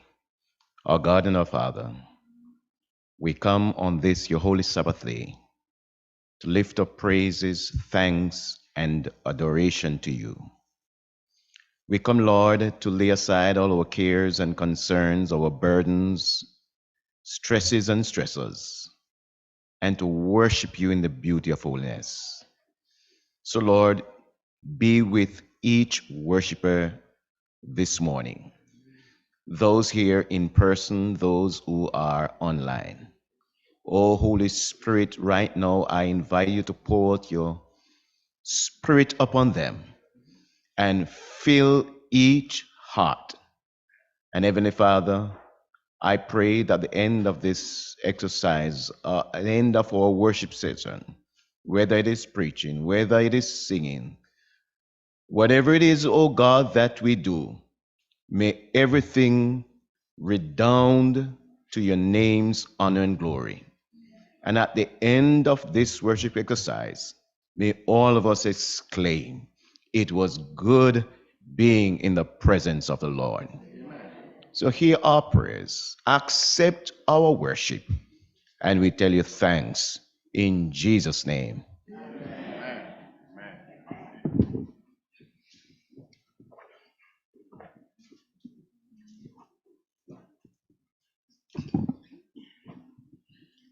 Our opening hymn this morning is from SDA number 2.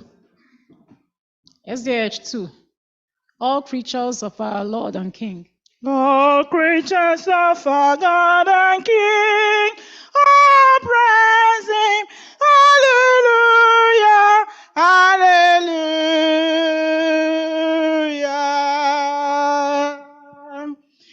All creatures of our God and King, lift up your voice with us and sing.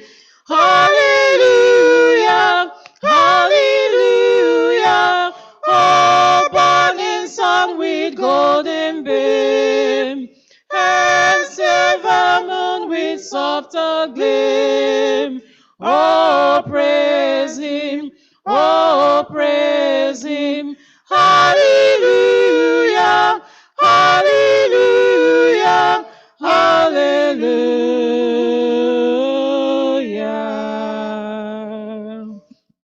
Oh, rushing wind and breezes soft, oh, clouds that rise, the winds aloft. Oh, praise Him, hallelujah. Oh, rising morning, praise, rejoice. Oh, lights of evening, find a voice. Oh, praise Him, oh, praise Him. Hallelujah, hallelujah, hallelujah.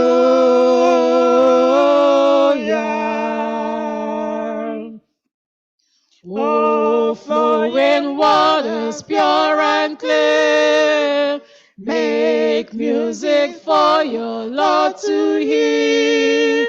Oh, praise Him, hallelujah. Oh, fast, so masterful and bright, providing us with with warmth and light. Oh, praise him. Oh, praise him. Hallelujah. Hallelujah. Hallelujah.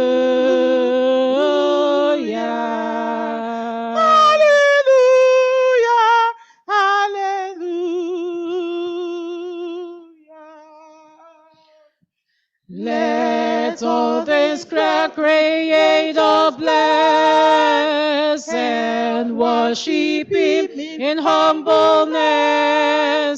Oh, praise him. Hallelujah. Oh, praise the Father, praise the Son, and praise the Spirit, three in one. Oh, praise him. Oh, praise him. Hallelujah. Hallelujah. Hallelujah.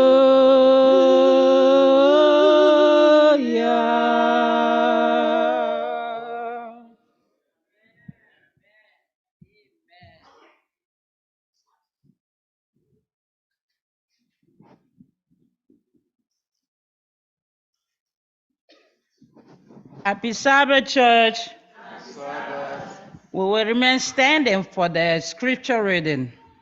Turn to me to Mark chapter 7, verse 24 to 30. If you have it, say amen. Amen. I'll be reading from the New King James Version. And it says, "From there he arose and went to the region of Tyre and Sidon, and he entered a house and wanted no one to know it. But he could not be hidden. For a woman whose young daughter had an unclean spirit heard about him, and she came and fell at his feet. The woman was a Greek, a Syrophoenician by birth, and she kept asking him to cast the demon out of her daughter. But Jesus said to her, 'Let the children be filled first, for it is not good to take the children's bread and throw it to the little dogs.' And she answered and said to him, 'Yes, Lord. Yet even the little dogs under the table eat from the children's crumbs.' Then he said to her, 'For this saying, go your way. The demon has gone out of your daughter.'" Amen. Hallelujah.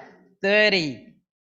And when she had come to her house, she found the demon gone out. Praise the Lord. Amen. And her daughter lying on the bed. May Amen. God bless this reading in Jesus' name. Amen. Amen. Consolate where in anguish, come to the mercy seat, fervently kneel. Ye bring your wounded hearts, ye tell your anguish, that has no soul.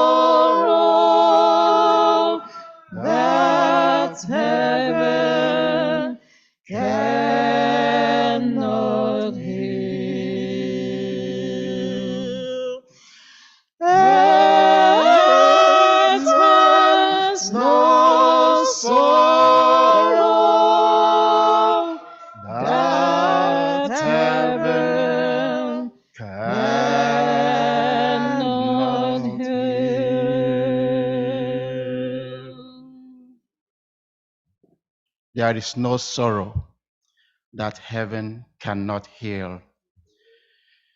Father God Almighty, we have come in a grateful heart, thanking you, lifting your name high, exalting your holy name, for you are good. Father Lord Almighty, we have been calling upon you all throughout the week, and you have been answering our prayers. Testimonies has been flowing in, prayers answered. Dear Lord, and there are more to come in Jesus' name. Dear God in heaven, we have come thanking you for all that you have done, all that you are going to do, and all that you will do today in Jesus' name. Father God, we are sinful. Is there anything that will stand before our prayers with you tonight, this afternoon? We pray, mighty everlasting God, whatever it is it my own sin? Is it the sins of my own brothers and sisters? I am calling upon you, Father. Look upon the cross of Calvary and have mercy upon your children in Jesus' name. Father God, we have come in humbleness. We have knelt before you, asking for your grace. Dear Lord, may your grace come down at this time. Let your Holy Spirit descend upon your children. Dear Lord, come and answer our prayers. Your sons and daughters are kneeling before you. They are crying. They are lifting their voices unto you, mighty everlasting God. They are tabling all their problems and their needs unto you this hour. I don't know where their problems are, but Father, you are the one who searches the heart of every human being. You know their hearts. You know their need. You are the one who can break chains. You are the one who can heal all sicknesses. Whatever their needs are, whatever their problems are, whatever their sicknesses are, Heavenly Father, we are calling upon you. As we have been calling upon you this week, Heavenly Father, may your name be manifest in their prayers in Jesus' name. Dear God, please hear our cry. Your people are in need of answered prayers. People are suffering. People are in sickness, different sicknesses. But God, there is nothing you cannot do. You have taught us this week that yes, you are with us. You are for us, not against us. Dear Lord, hear the cries of your children. Hear our supplications. Dear Lord, answer our prayers. And your name alone will be glorified in Jesus' name. Father Lord, look at your manservant. That you have used him all through this week. Mightily, dear God in heaven. We pray that you pour your blessings upon him and his family in Jesus' name. Whatever their needs are, Heavenly Father, provide for them in Jesus' name. Your children who have heard this word, who have partaken in this series of worship this week, Heavenly Father, do not pass us by in Jesus' name. May it bring a constant change in our families, in the life of our children. May we be stars in our working places, in our schools, in the church, in the community, that your name and name alone will be glorified in Jesus' name. Those online, mighty everlasting, we are not passing them by. Whatever their problems are, Heavenly Father, you know, as they call upon you, hear them and answer their prayers in Jesus' name. Dear Lord, as your manservant will be giving us the bread of life. Heavenly Father, bless him abundantly. Endow him, mighty everlasting God, right this hour with your Holy Spirit, that all that he will speak to us today will be edifying, not condemning. In Jesus' name we have prayed. Amen. Your praise, O Lord. Your praise, O Lord, incline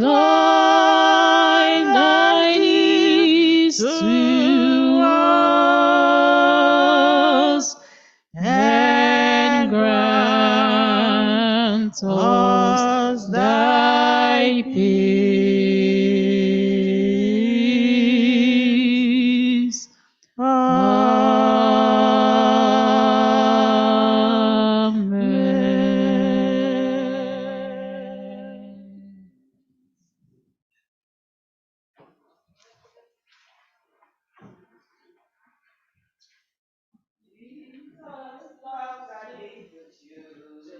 Amen. All the children of the world, red and yellow, black and white, they are precious in His sight. Jesus loves the little children of the world. Jesus loves the little children, all the children of the world. Red and yellow, black and white, they are precious in His sight. Jesus loves the little children of the world. Happy Sabbath, boys and girls.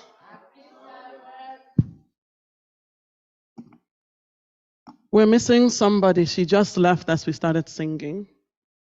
But it's okay. Happy Sabbath. Who is online? Happy Sabbath. Happy Sabbath. Hi. Happy How was your week? Good. How was your week? Good? Good. Did you tune in? Were any of you tuning in throughout this week? It's okay if you didn't. I know it was a little late. But your week was good. Were you off? Did you go to school? You were off, right? Spring break? Did you have fun? Nice. So today's story is called We're in This Together. Okay? There were two boys, Kachi and John. What were their names? Fortune. Are you hearing me? Casey, are you hearing me? There were two boys, Kachi and John. They were both in the 6th grade, same class, same height, looked the same, both had mommies and daddies, both had 3 siblings. They even lived near each other. Some people confuse them to be brothers. Awesome.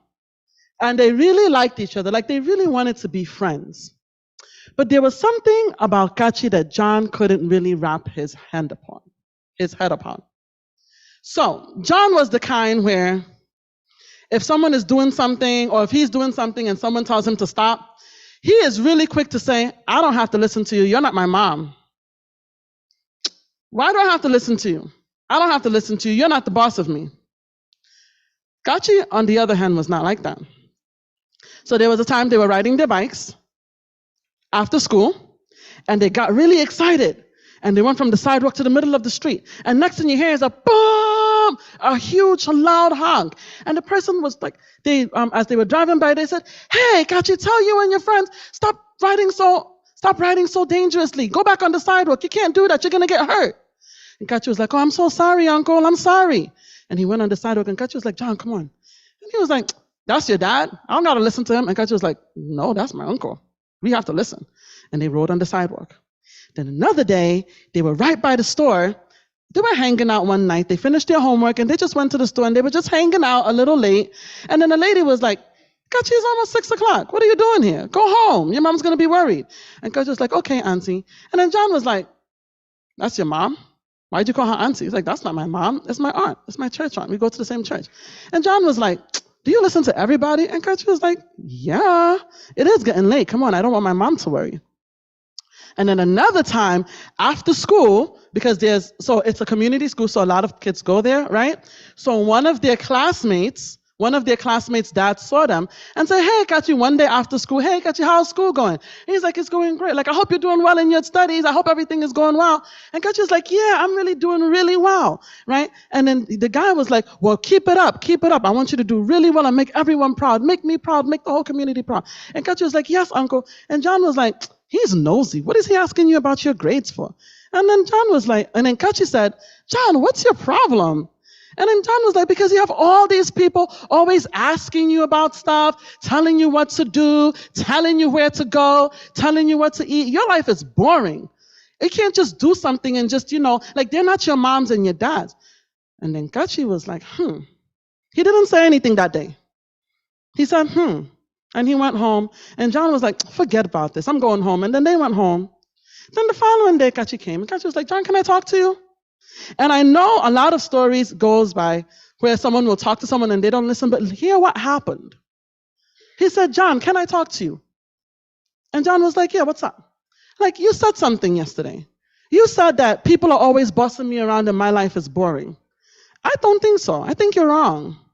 All those people that are bossing me around, they're just like my moms and dads. My uncle said, don't drive in the middle of the street. I got excited and I was riding in the middle of the street with you. Whatever car had hit me. I don't need my mom or my dad to tell me that. He was looking out for me because he loves me. My aunt said, Kachi is getting late. Remember what happened? Did you see the news that night? That 2 people got into a fight right where we were standing at like 7 o'clock. That could have been me and you. The other one said, hey, I want you to do well in school and make all of us proud. Don't you want to do well in school? Why do you think they're bossing me around? And John said, because it's just not fun. Everyone's telling you what to do. And Kachi was like, we're 11. They're supposed to tell us what to do. We're kids. John then said, And then Kachi said, I don't like the way you always say, you're not my mom, you're not my dad, I don't have to listen to you. One day you can get really hurt if you don't listen to grown-ups, especially the grown-ups that really care about you. It's not just your mom and your dad, your uncles and your aunties, your elder brothers and your sisters, your elder cousins, your church aunties, your church uncles. They all have your best interest at heart. And sometimes we just have to listen because mommy and daddy, what if they're at work and they're not watching? That's why God places all these other people around who really love you to pay attention to you and guide and steer you into the right lane. John didn't say anything that day. Then he came back. I think it was a Friday or something. And John was like, Kachi, you know what? I think you're right. How can I be part of this family? And Kachi said, you already have this family. Just listen. Stop talking back. Stop being so mean. If they say, don't do this, just say, okay, and don't do it and watch what's going to happen. You're going to realize you're going to get into a lot less trouble and we can hang out more. And he did just that. And things went really, really well for John and Kachi. All right? So your family, yes, your family is Jason and Chris and your mommy and daddy. And your aunties and your uncles, and your family is Ellie, myself, but your family is also everybody here. Okay? Everybody here. Any adult, I'm not saying every adult, but hear me out. And when adults correct you, it's not for your own bad, it's for your own good. So that you'll be safe and happy and healthy. Okay? All right? Okay, my people online, Adha Casey, are we hearing me? Fortune, are you guys with me? Did we understand? Yes. Awesome. Yes. Awesome. Casey, can you pray? I'm going to ask someone to pray. So, Casey, is it? Question? Do they want to pray? Oh, what did we learn from the story today? Belief, you look so engaged. What did you learn from the story today? To listen to your elders. What else? I learned that we should listen to all families around us, no matter what they say. Okay. That's the point. Any other person? What else did we learn? Do not talk back. Whoa. Yeah, they understood. That's good. Did you learn anything? Do you want to say? Okay. Online okay. Yes, Fortune and then his sister. Go ahead. Unmute yourself. I learned that you shouldn't talk back to your elders and that you should obey what they say because you could get really hurt, or in case you do it again, maybe the driver, like you're riding in the middle of the street and you didn't listen to the person that said you shouldn't, and then a driver doesn't see you and accidentally hits you, and you could get into a lot of trouble. Awesome. Who else? Casey, were you raising your hand? Yes. Okay. I learned that you should obey your elders, and not only those who are your parents, because they're looking out for you. Perfect. And you obey God if you can. Don't obey the people who are around you. Perfect. And then our last one will be from Fortune's sister. Go ahead, dear. Unmute yourself. Happiness, Paul. Unmute yourself. You're muted, dear. Okay. That you should obey your parents and obey your siblings so that you can do good. Amen. Thank you. So, Casey, can you please pray for us?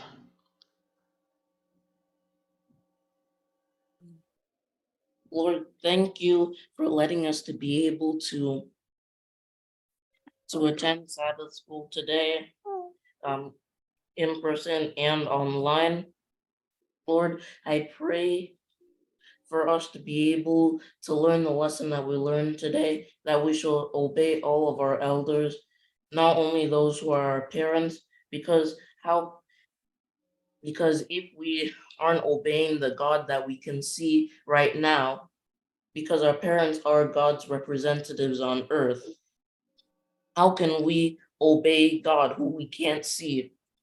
Lord, help us to be able to not only obey our parents and those around us, but to also have a good attitude while we're doing so that it can go well with us, so that we can get all the blessings that come with them.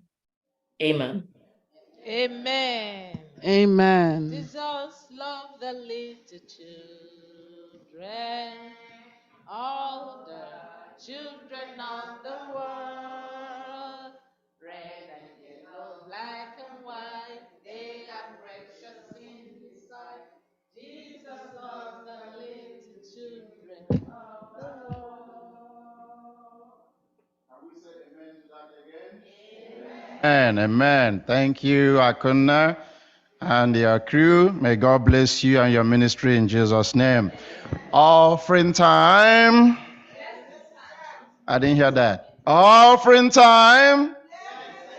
Have you been blessed this week? Okay. Then you have to offer that sacrifice of praise. Amen. Yes.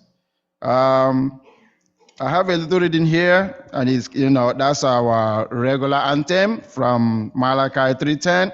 Say, bring the full tithe into the storehouse, that there may be food in my house, and thereby put me to test, says the Lord. Put me to test, says the Lord host, if I will not open the windows of heaven for you, and pour down for you an overflowing blessing. Amen. Amen. Choir and the deacons.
Narututu Jehova, umugideke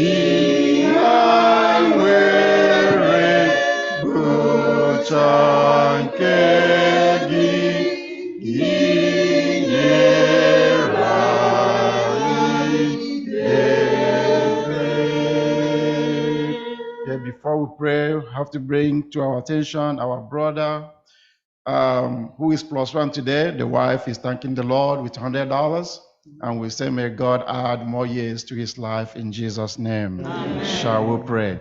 Our most Father gracious in heaven, we thank you for the opportunity of giving back. We thank you for the strength and power that you have given us to go and labor and bring back to you. Father, bless as you have given, bless the hands that have given, bless those that did not give. You know their issues. But Father, we are not only giving this money, let us give our lives as well. Dear Lord, that is our expectation, that we give our life, that when you will come, you will find people to take home. Dear Lord, bless your children, bless our worship, bless our services, and bless our offering. In Jesus' name we pray. Amen.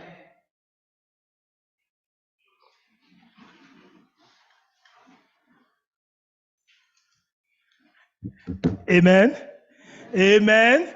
My amen should not be cold this week at all. I mean today, because we've been richly fed and highly blessed. Have we been? If you've been blessed, just let me see you raise your hand. If you've been wonderfully, wonderfully blessed, say hallelujah to the Lord. Hallelujah. Yes, the ministry of Pastor Londell Monroe has been so fantastic this week. Amen. Yes, because when you want to apply a balm, you apply it to where it is hurting. It appeared the man just came with the right balm. And when he would apply this one, he would just apply it there, and you say, right there. Then tomorrow he comes again with another set of the balm. He goes, and it's on that right spot. Yeah, so we've had it 7 times this week. 6 times. Today will be another one. So we give God the glory. Amen. Amen. Pastor, just on behalf of the church, we've been so blessed, and we thank the Lord for you.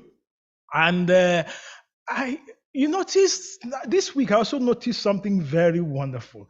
He said before, beside every man, every successful man is another successful woman, right? So when he's preaching, somebody is always there doing, and the name comes up, bah. I said, and it goes to everyone, and amen, everyone. I said, so today we are able to also unveil the face of that person, right? Yeah, so on behalf of FirstIgbo Church, Pastor, we're just so glad to have you. And we praise the Lord for what you have done. What the Lord has used you to do. I know it's the Lord who has been doing that. I need to call the wife. My wife can also join me here and come. And so we just need to just know that whatever you see in this bag is just from just a little appreciation, because you see, the good thing is when you come to this place, this is just like coming to the motherland. Amen. Amen. Just coming to the motherland. So a little of the motherland, not a little bit of the motherland. So when you dress next time, you dress like people. Tell them you're from the motherland. Okay. So that's what I need you to know. So on behalf of the church, sister, come. Yes. Yeah.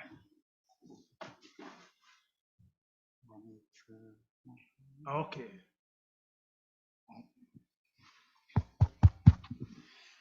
Pastor already said it. Our behind a successful man, there's a successful woman. My eye are beautiful, successful woman. Yes, we finally see your face. We did not get to see it on Zoom, but this is just a token, a small token of our love from the family ministry. Because it was not easy to share your husband with the whole church all week. Thank you so much. We really appreciate it. Thank you. Thank you. Yes, yes. For that of the pastor, you want him to see the African? Or no. When he gets home, he can do the African. Okay, right? Pastor. Oh, yes. Pastor, thank you so much for your support all through. We have been richly blessed, and we know that God will replenish you with all the blessings. In Jesus' name, amen. Thank you, Pastor. I think you can come. Yes. Thank you. Thank you. Thank you. Thank you. Thanks for coming. Yes. Yeah. No, don't go. Just stay right there. Yes. Yeah, you can. No, yeah. No, we can take a picture. Yes, let's take a picture together, please. Our family ministry director wants to take some pictures. You know. Mr. Chichi, can you get here? No, if you can't, you just. No, Sister Chichi is coming. Please, just Sister Chichi is coming.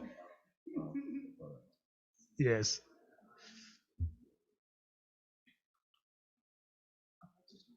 Hmm? No. Elder, you are not done. I said Sister Chichi is coming. She's coming. Yes. And Pastor stand beside. Yes. Pastor, beside me. Yes. Yes. All right. Yes.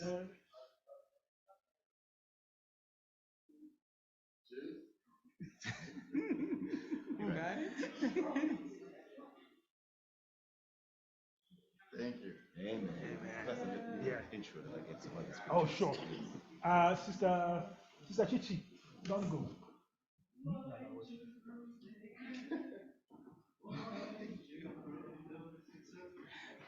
Yes. Before Pastor join me here. Oh, I'm sorry. Okay.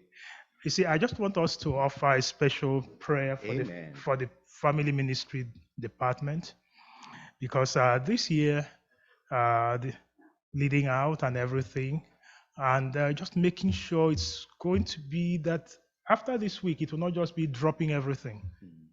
How we can all work together, not only as a church, but as families. Everybody, the church is calling on us to please bring back the family altar. Spend time in prayer, work together. This is the time for us to know that Christ loves the church and gave his life for the church. And so also the families, let's all know that we should give our life for one another and work together.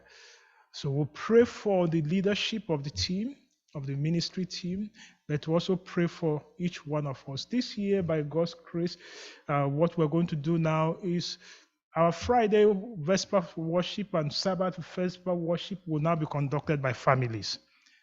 So look out for the time your family will be leading out in worship. Every one of us, let's all now come together and ask the Lord to lead us in Jesus' name. Amen. So, Pastor will pray for the team. Yes. So we ask the family ministry team to please gather. Pastor, let's just whisper a word of.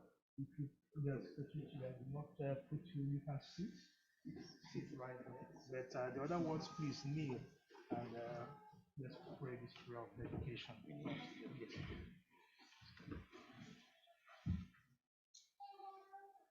Let us pray. Let us pray. Our God and our Father, we come on this year blessed holy day, on this Sabbath day, to give you thanks. We thank you, Lord, for your work, your church, and the way you have organized it with various ministries and departments. In a special way, we spotlight the Family Ministries Department. Because, Lord, thou knowest, you know that family is very important. And so, Lord, I lift up the Family Ministries Department of the FirstIgbo Church. You know the thoughts, the plans, the projections, the goals that they have. And I ask, Lord, that you will bless them in their endeavors, in their thinking, in their strategizing, so that families will be enriched, will be better off, and will glorify the Lord God Almighty. Lord, you know the families. You know the issues within each family. For you see and you know all. But I ask in a very special way, Lord, that you will bring the families back together. Where there are altars that are broken down, oh Lord, help that we will pick up those broken down stones and repair the altar. Where there are issues between husbands and wife, Lord, we ask that you will fix and solve those issues. We pray for each child, each children within those homes, that they will follow your will and your way. And I pray in a special way that because of the efforts, the plans, the projections, the stronger family units within this church, that we'll have a stronger family, stronger society within our communities. Have your own way, Lord, even as a conference, as we make plans and projections, we pray that your Holy Spirit will us lead and direct. And I pray that together we will answer the call to go, to live, and to be transformed, so that other families will unite with the family of heaven on that wonderful sea of glass. We will continue to sing and praise and to exalt your high and holy name. Oh, remember your ministering servant and his family, Pastor Erundu. We pray for his dear wife that you will bless her in a special way. And the other persons that are involved, engaged, is a part of this family. We pray that you will bless them also. Bless us all. And I tell you thanks in the name of the Father, in the name of the Son, in the name of the Holy Spirit. And let everyone say, Amen.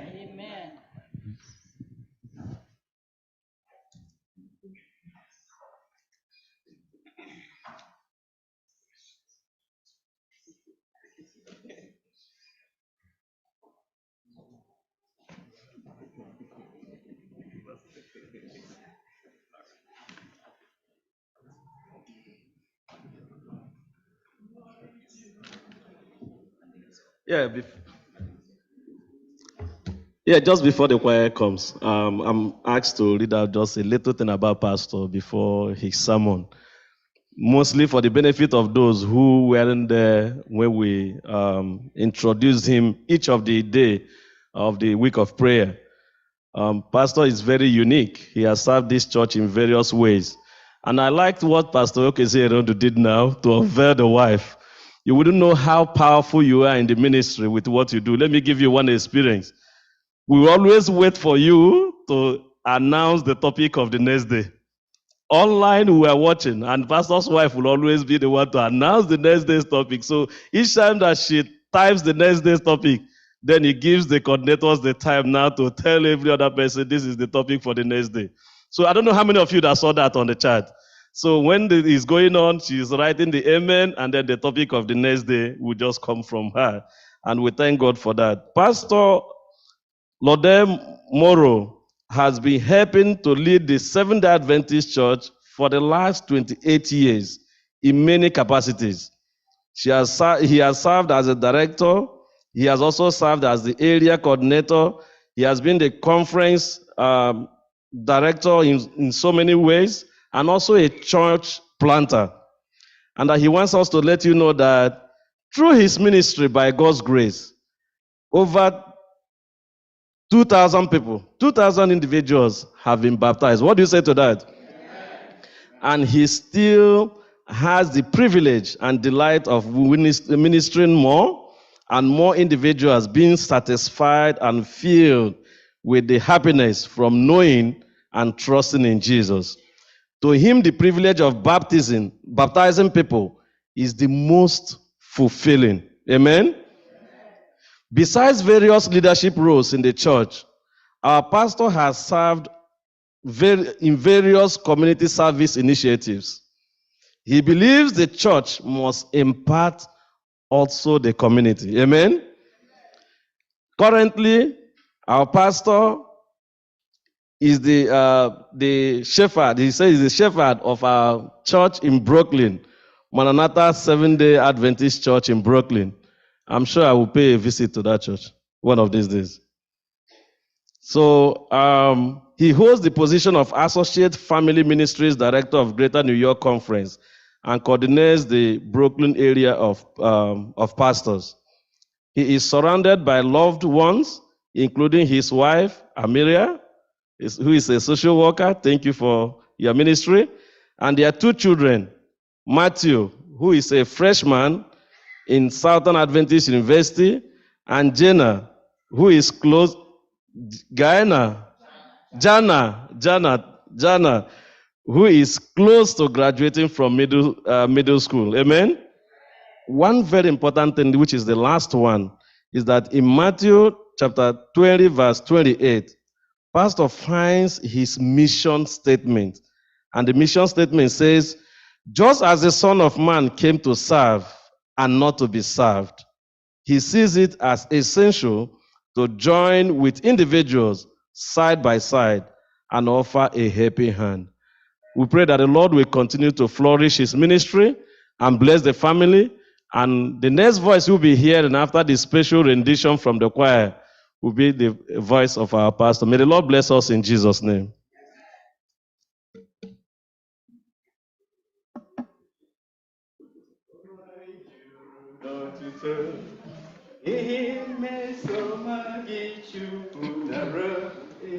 Ọnụ anyị juru n'ekele, ọnụ anyị juru n'otuto n'ihi mmesoma gị Chukwu nara ekele. Ọnụ anyị juru n'ekele, ọnụ anyị juru n'otuto n'ihi mmesoma gị Chukwu nara ekele. Ọnụ anyị juru n'ekele, ọnụ anyị juru n'otuto n'ihi mmesoma gị Chukwu nara ekele. Ọnụ anyị juru n'ekele, ọnụ anyị juru n'otuto n'ihi mmesoma gị Chukwu nara ekele. Ọnụ anyị juru n'ekele, ọnụ anyị juru n'otuto n'ihi mmesoma gị Chukwu nara ekele. Obi anyị juru n'ọṅụ, afọ ejuwokwa anyị n'ihi mmesoma gị, ịhụnanya gị ọnụ anyị juru n'ekele, ọnụ anyị juru n'otuto n'ihi mmesoma gị Chukwu nara ekele. Obi anyị juru n'ọṅụ, afọ ejuwokwa anyị n'ihi mmesoma gị, ebube gị ọnụ anyị juru n'ekele, ọnụ anyị juru n'otuto n'ihi mmesoma gị Chukwu nara ekele.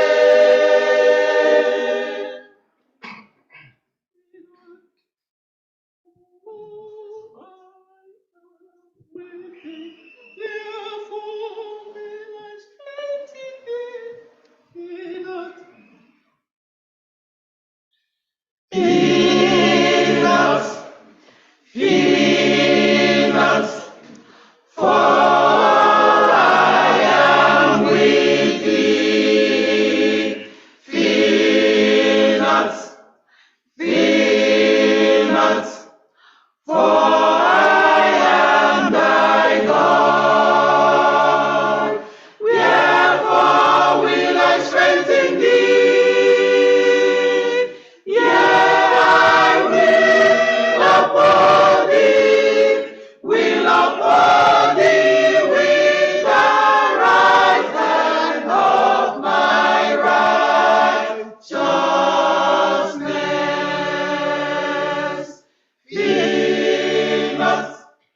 Fear not, for I am with thee.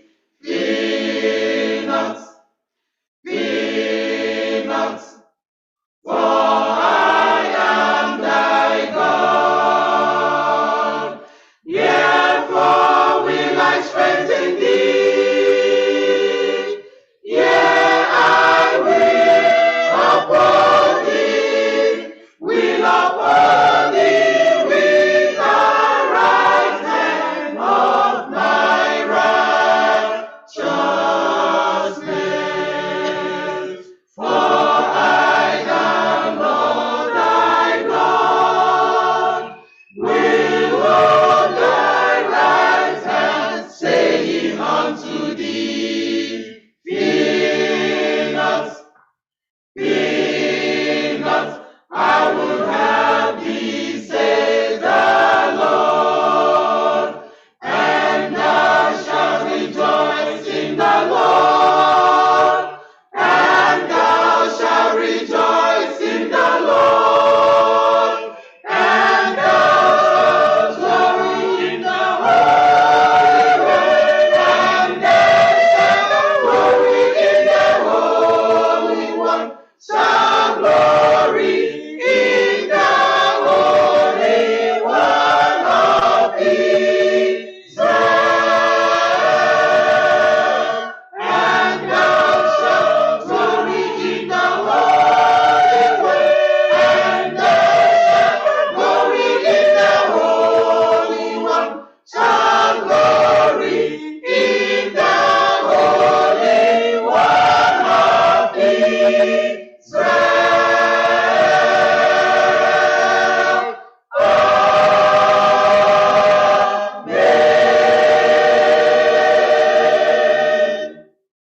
Amen.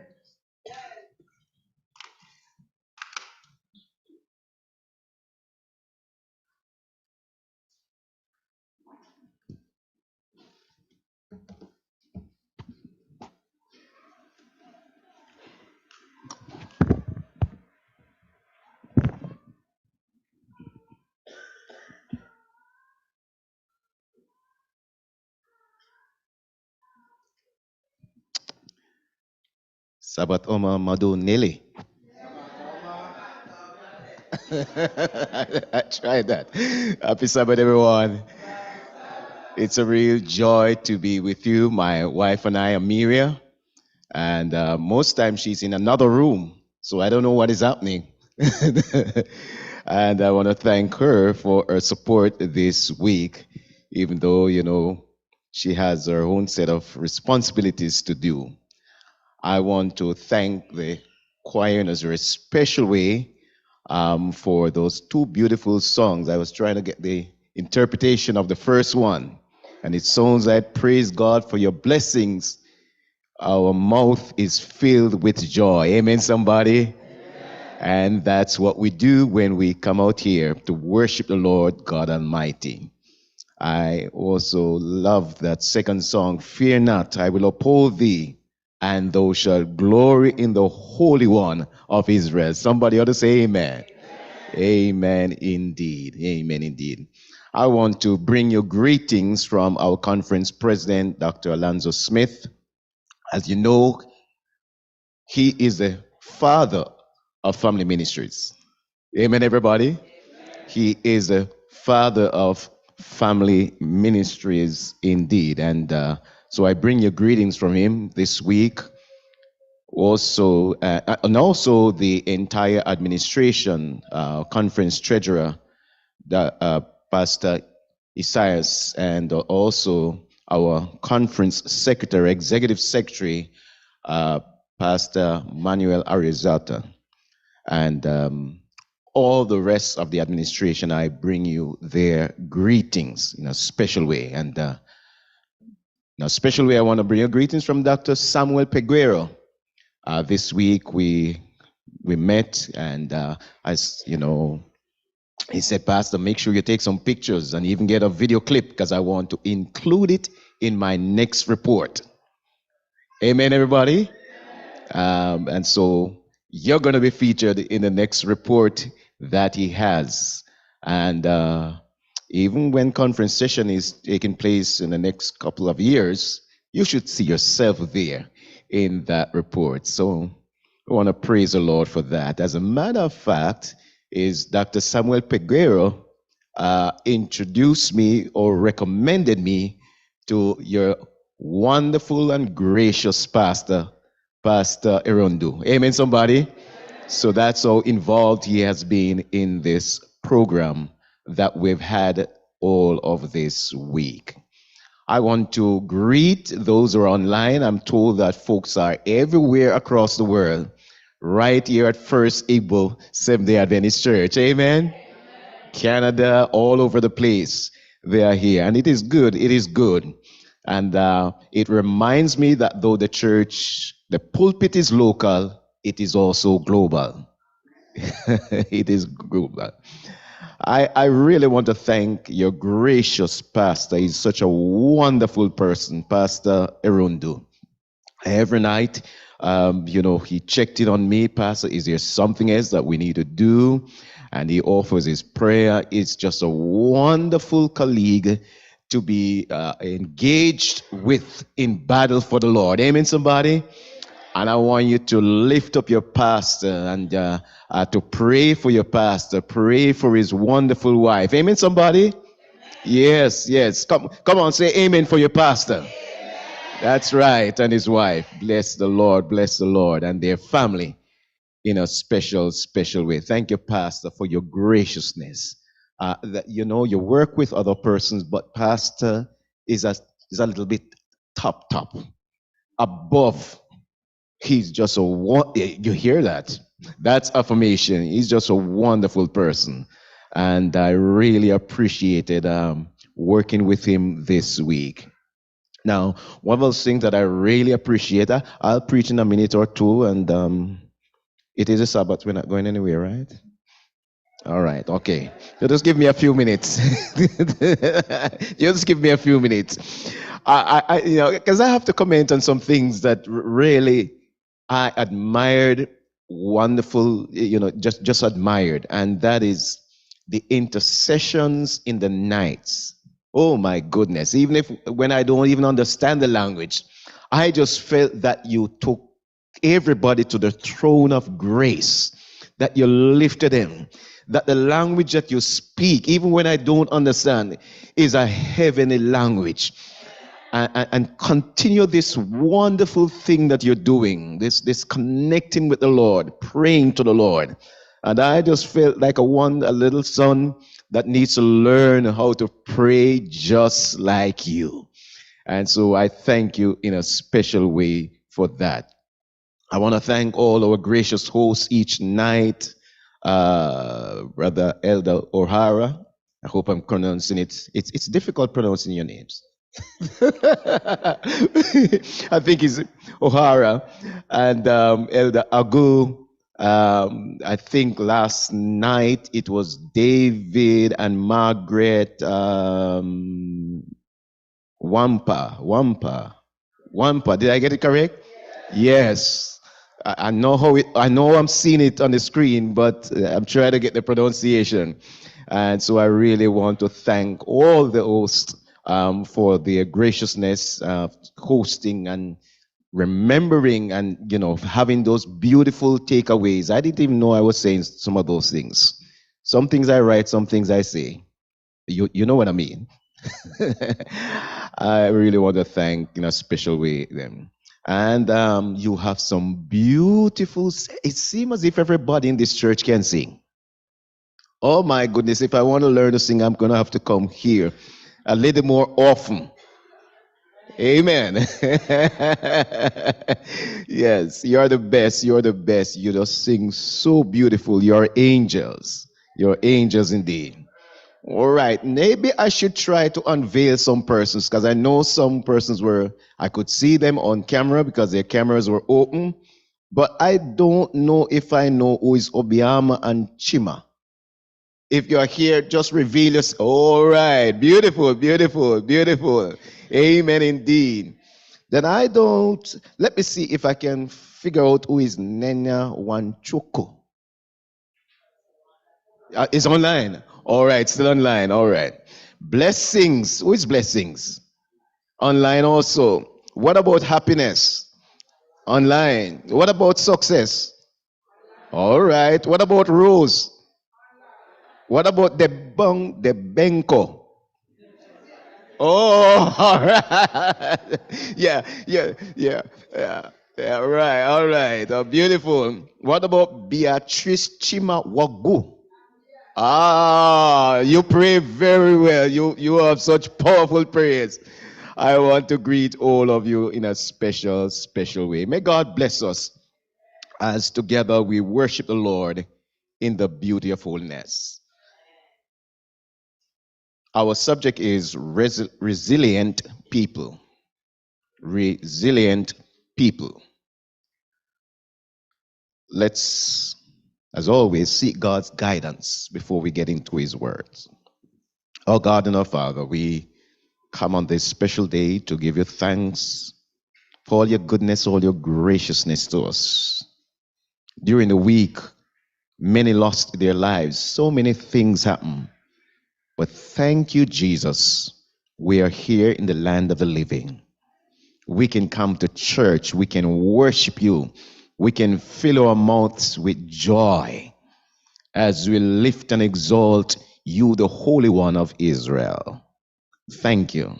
Now we open your words, but we dare not do so without inviting your Holy Spirit's presence to be with us. God, our minds are darkened and cloudy. So send the Holy Spirit to clear away every cloud, every confusion, every misunderstanding, so that today we can perceive and uncover the truth in your words. Hear us and bless us and fill us and move in a special way in our hearts today, we pray. And we say thanks in Jesus' name. Resilient people. The most sacred symbol in Oklahoma City, Oklahoma, is a tree. A sprawling shade-bearing 80-year-old American elm. Tourists, brothers and sisters, my brothers and sisters, drive for miles around to see her. People pose for pictures beneath her. Tree surgeons carefully protect her. She adorns posters and letterhead. The city, Oklahoma City, treasures the tree, my brothers and my sisters, those online, not for her appearance, but for her endurance. Somebody ought to say amen. She endured the Oklahoma City bombing Wednesday, April 19, 1995. I don't know if many people remember that. Timothy McVeigh, anybody remember the name? Parked his death-laden truck only yards from her. His malice killed 168 people, wounded 850, destroyed the Alfred P. Murrah Federal Building, and buried the tree in rubble. No one expected it to survive. No one gave any thought to the dusty, branch-stripped tree. But, somebody say but then she began to bud. Sprouts pressed through damaged bark. Green leaves pushed away gray smut and dust. Life resurrected from an acre of death. People noticed. The tree, the what, everybody? The tree. Modeled the resilience the victims desired. So they gave the name of the tree the survivor tree. Today, my brothers and sisters, so those online, many marriages and family relationships in and out of the church are experiencing a similar type of assault, intimidation, and violence. If you know that is true, say true. Yet, like the survivor tree in Oklahoma City, we must find them. We must help them and nurture them back to emotional, physical, and spiritual health. Somebody ought to say amen. Amen. Regardless of who they are, what they look like, where they come from, and what they own, we must help them survive and thrive. Now, the dictionary.com offers the following definitions for resilient. Number one, returning to the original form or position after being bent, compressed, or stretched. Resilience also means recovering readily from illness, depression, adversity, or the like. And it also means buoyant. Illustration. Like a tennis ball that gets hit at incredible speeds, yet readily recovers its shape and is ready to face another menacing tennis racket. Am I speaking to somebody? Yes. I see two resilient persons in Mark chapter 7. What book did I say? Mark 7. Chapter 7, yes. 24 through the 30. My sister read it so wonderfully this morning. Can I just read it again? Can you open again? And I'm reading from the New King James Version. Mark chapter 7, 24 through the 30. The Bible says in verse 24, from there, I begin. From there he arose and went to the region of Tyre and Sidon. And he entered a house and wanted no one to know it, but he could not be hidden. For a woman whose young daughter had an unclean spirit. What kind of spirit, everybody? Unclean spirit. Heard about him. And she came and fell at his feet. The woman was a Greek, a Syrophoenician by birth. And she kept asking him to cast a demon out of her daughter. But Jesus said to her, have mercy. Let the children be filled first. For it is not good to take the children's bread and throw it to the little dogs. And she answered and said to him, yes, Lord. Yet even the little dogs under the table eat from the children's crumbs. Mercy. Then he said to her, for this saying, go your way. The demon, the what, everybody? The demon has gone out of your daughter. And when she had come to her house, hallelujah, she found the demon gone out and her daughter lying on the bed. Praise the Lord.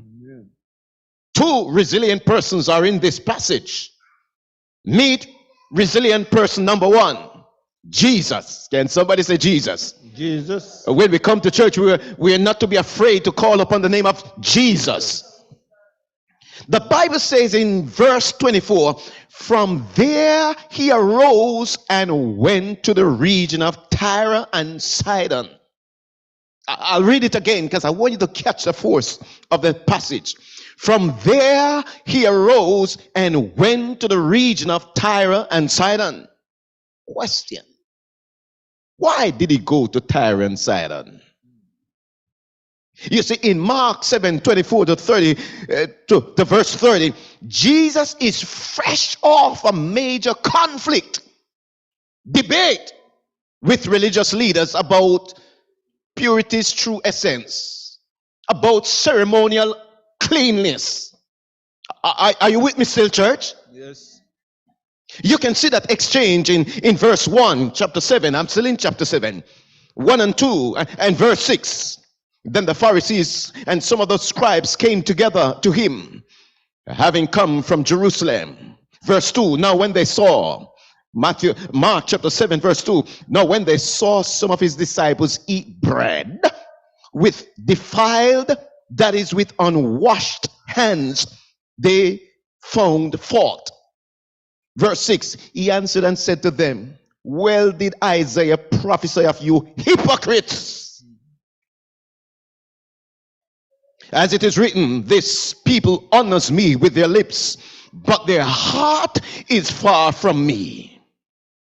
Boldly, Jesus declares in this passage that ceremonial cleanness goes far beyond mere compliance to rituals like pre-meal hand washing. By the way, it's not to wash your hands to be clean, It's just to run it on the top of the finger down here. Just that.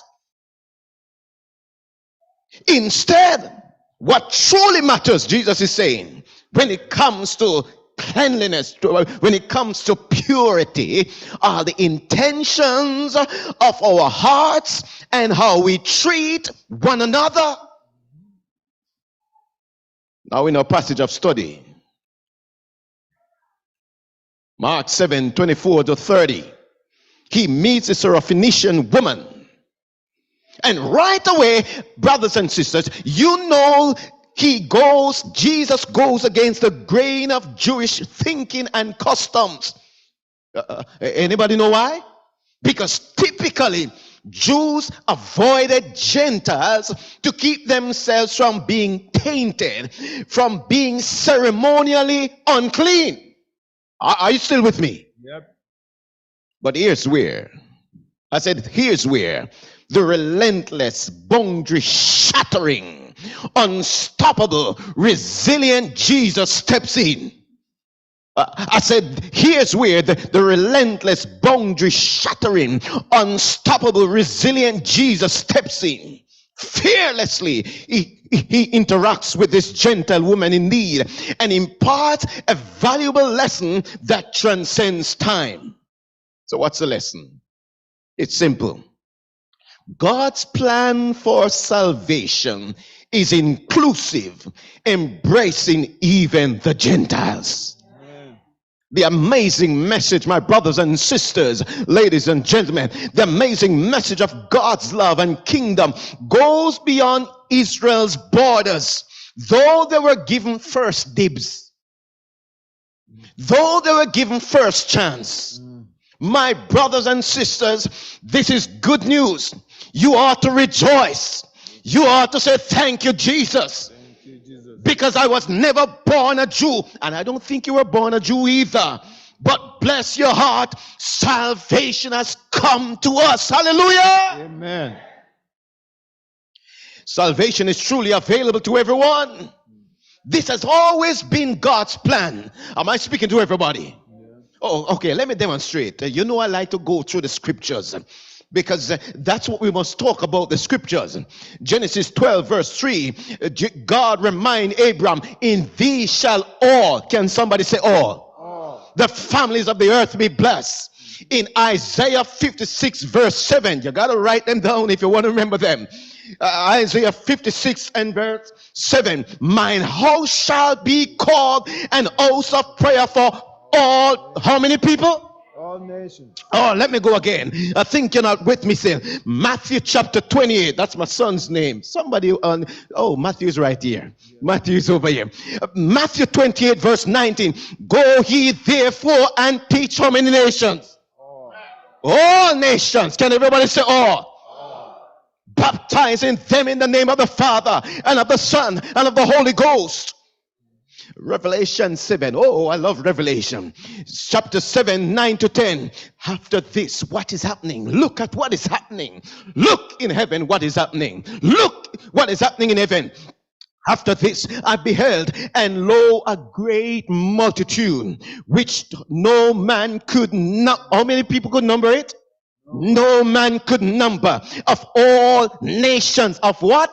All nations and kindreds and people and tongue stood before the throne and before the Lamb, clothed with white robes and palms in their hands, and cried with a loud voice, saying, salvation to our God which sitteth upon the throne and unto the Lamb. And somebody ought to say amen. Amen. It has always been God's plan to include everybody in salvation. It's not for the Jews alone. It's not even for Seventh-day Adventists alone.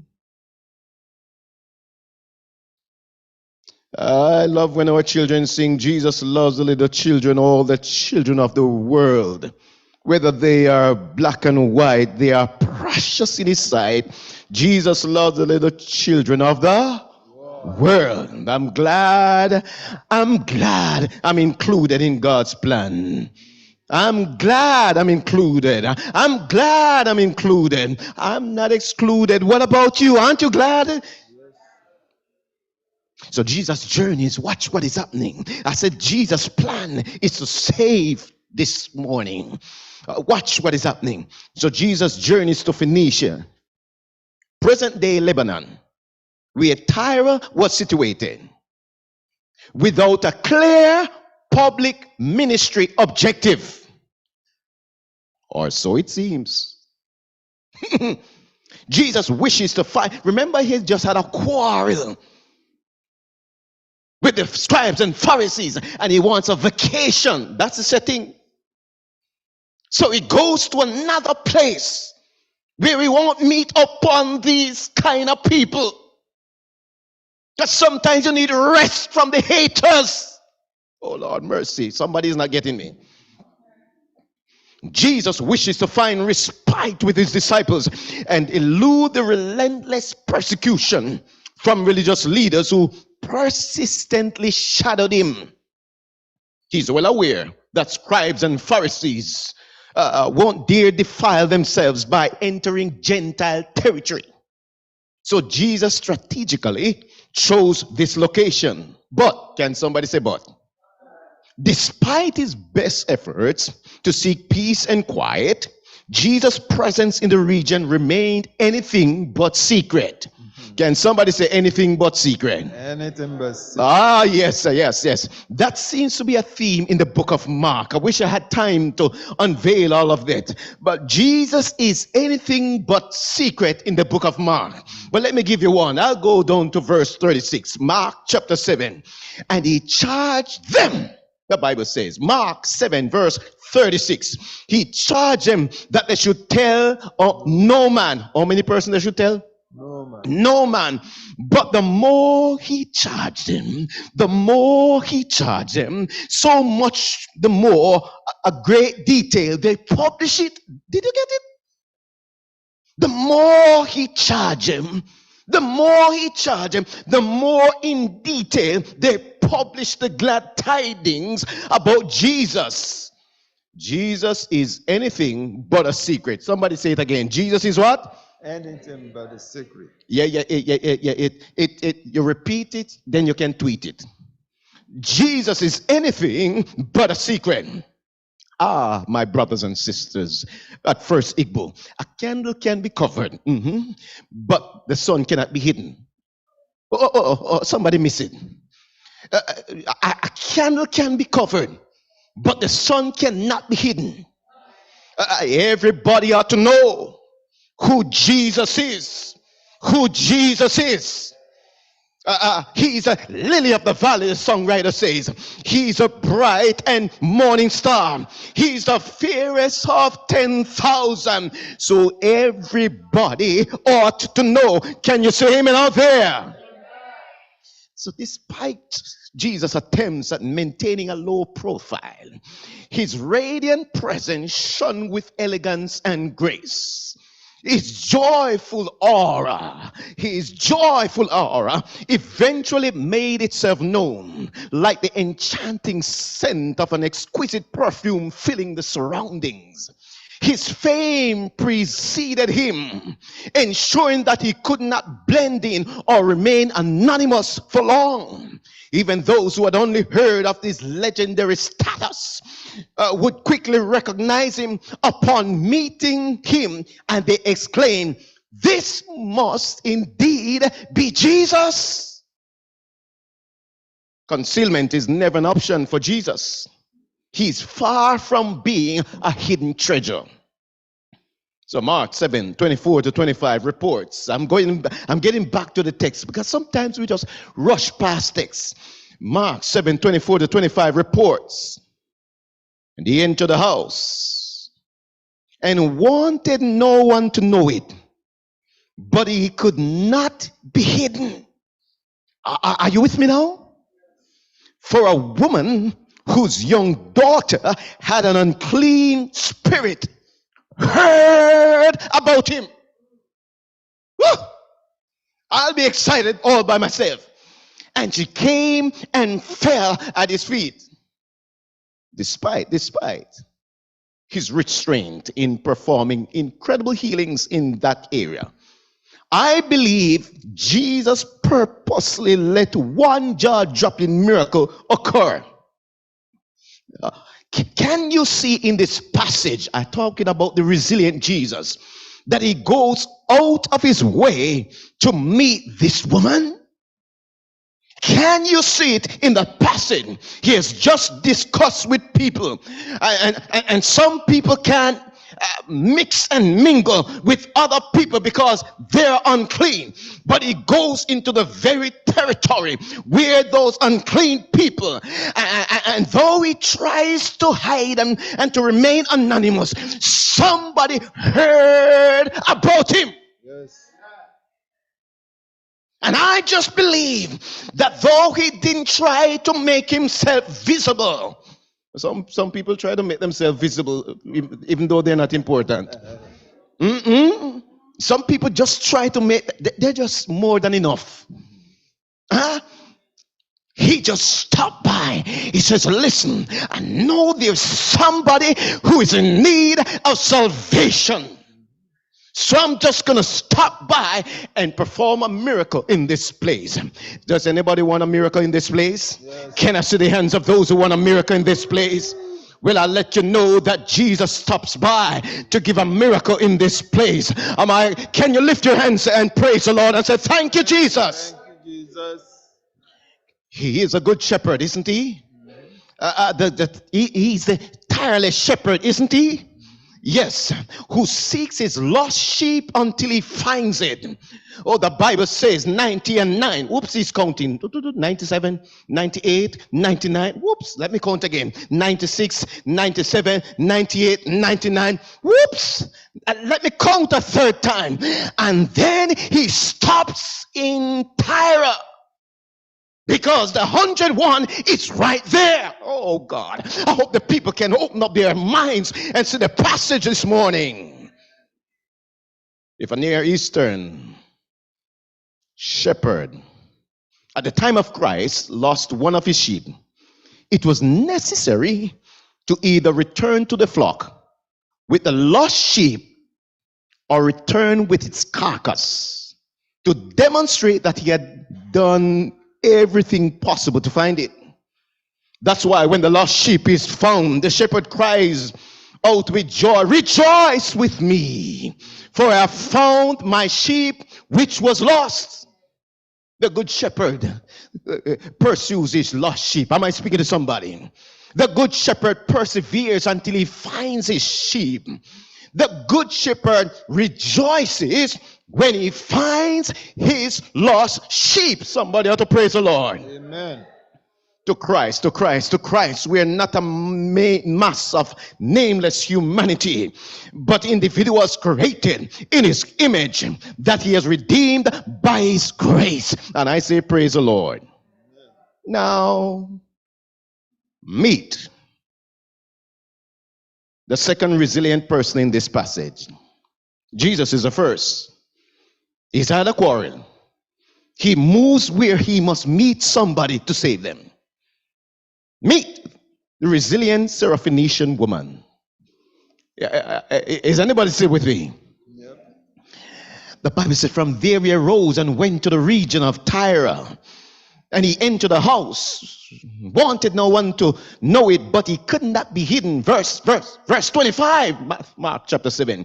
For a woman whose young daughter had an unclean spirit heard about him, and she came and fell at his feet. The Bible says, verse 26, the woman was a Greek. The Bible puts it there for a reason. A Syrophoenician by birth, the Bible puts that there for a reason. She kept asking him to cast the demons, the whom? Out of her daughter. But Jesus said to her, let the children be filled first, for it is not good to take the children's bread and throw it to the little dogs. What's happening in this passage? The woman faced several obstacles. She was a Gentile. She was a Greek. She was a woman. Oh Lord, you don't get it. A woman, wrong gender in those days because of the customs and the times. And she was possibly a single mother. Next wrong thing against her. Woman, Gentile, Greek, single mother. She has no business being in front of Jesus, a prophet. Yet none of those factors hindered her from seeking Jesus' help. She belonged to a community that practiced idolatry, was despised by the Jews. Nevertheless, news of Christ's miracles had reached her ears, kindling hope within her heart. I love to write poems, so let me put it another way. Plagued by doubt, she sought to find how a Jewish teacher could ease her mind. Pagans' God did not allay the pain of her child night and day. Time for hope in something new. Her trust in Jesus started to brew. Her daughter's health, steadfast and sure she did believe her daughter's health would be retrieved. She embarked on a quest so brave and true, seeking the healer who'd make her child anew. Across the lands, it was no mere jest. His touch could cure the rich, the poor, and the rest. She is resilient, brothers and sisters. The Syrophoenician woman's sheer desperation. You know why sometimes our prayers are not as effective? Because they are not desperate enough. For her daughter, the Syrophoenician woman's sheer desperation for her daughter and her unwavering faith is going to come to the fore. In God's benevolence, led her to prostrate herself before Jesus, defying numerous social barriers. This remarkable woman undoubtedly knew of Jesus and held firm in her belief that he was a prophet. He was a prophet sent by God. Mark chapter 3, 7-8.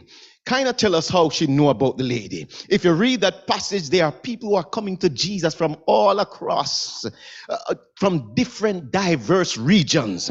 The Bible says, when you get a chance, read Mark 3, 7-8. And so perhaps a relative had been in one of those congregations or in one of those public presentations by Jesus.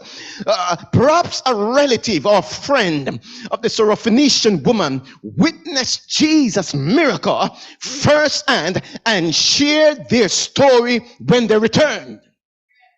But the question is, how is she gonna get past the Jewish prejudice in Jesus? Let me raise the question again. How is she gonna get past the Jewish prejudice in Jesus when Jesus is your only source of help and he's prejudicial? He's a Jew. How are you going to get help? What do you do? Let me ask you the question. What do you do when God himself blocks your blessings? What do you do when you're asking and he's not blessing? What do you do when your marriage is crumbling? It's not surviving. Don't talk about thriving. What do you do when your children disobey, rebel, or walk away from everything you have taught them? How do you square with God when wicked people are prospering but not praying? And you are praying but you are suffering. My brothers and sisters, in verse 27, Jesus tells her, let the children be filled first. It's not good to take the children's bread and throw it to dogs. The Jewish prejudice in Jesus. And I've just made you very uncomfortable. What's in the passage? He said, listen, I can't give you, you're a dog. Why am I giving you meal from my table? Let me read the passage again because you missed it. Let the children, you think I'm blaspheming right now. Let the children be filled first. Verse 27, find it, look in your own Bible, mark it. Let the children be filled first. It's not good to take the children's bread and throw it to little dogs. It's worth noting that Jews commonly refer to Gentiles as dogs. Every Jew would do that. And Jesus uncharacteristically, on what, everybody? That means it's not the normal Jesus. So, something is happening to Jesus. I don't know if he's having a mental breakdown, but something is happening to Jesus.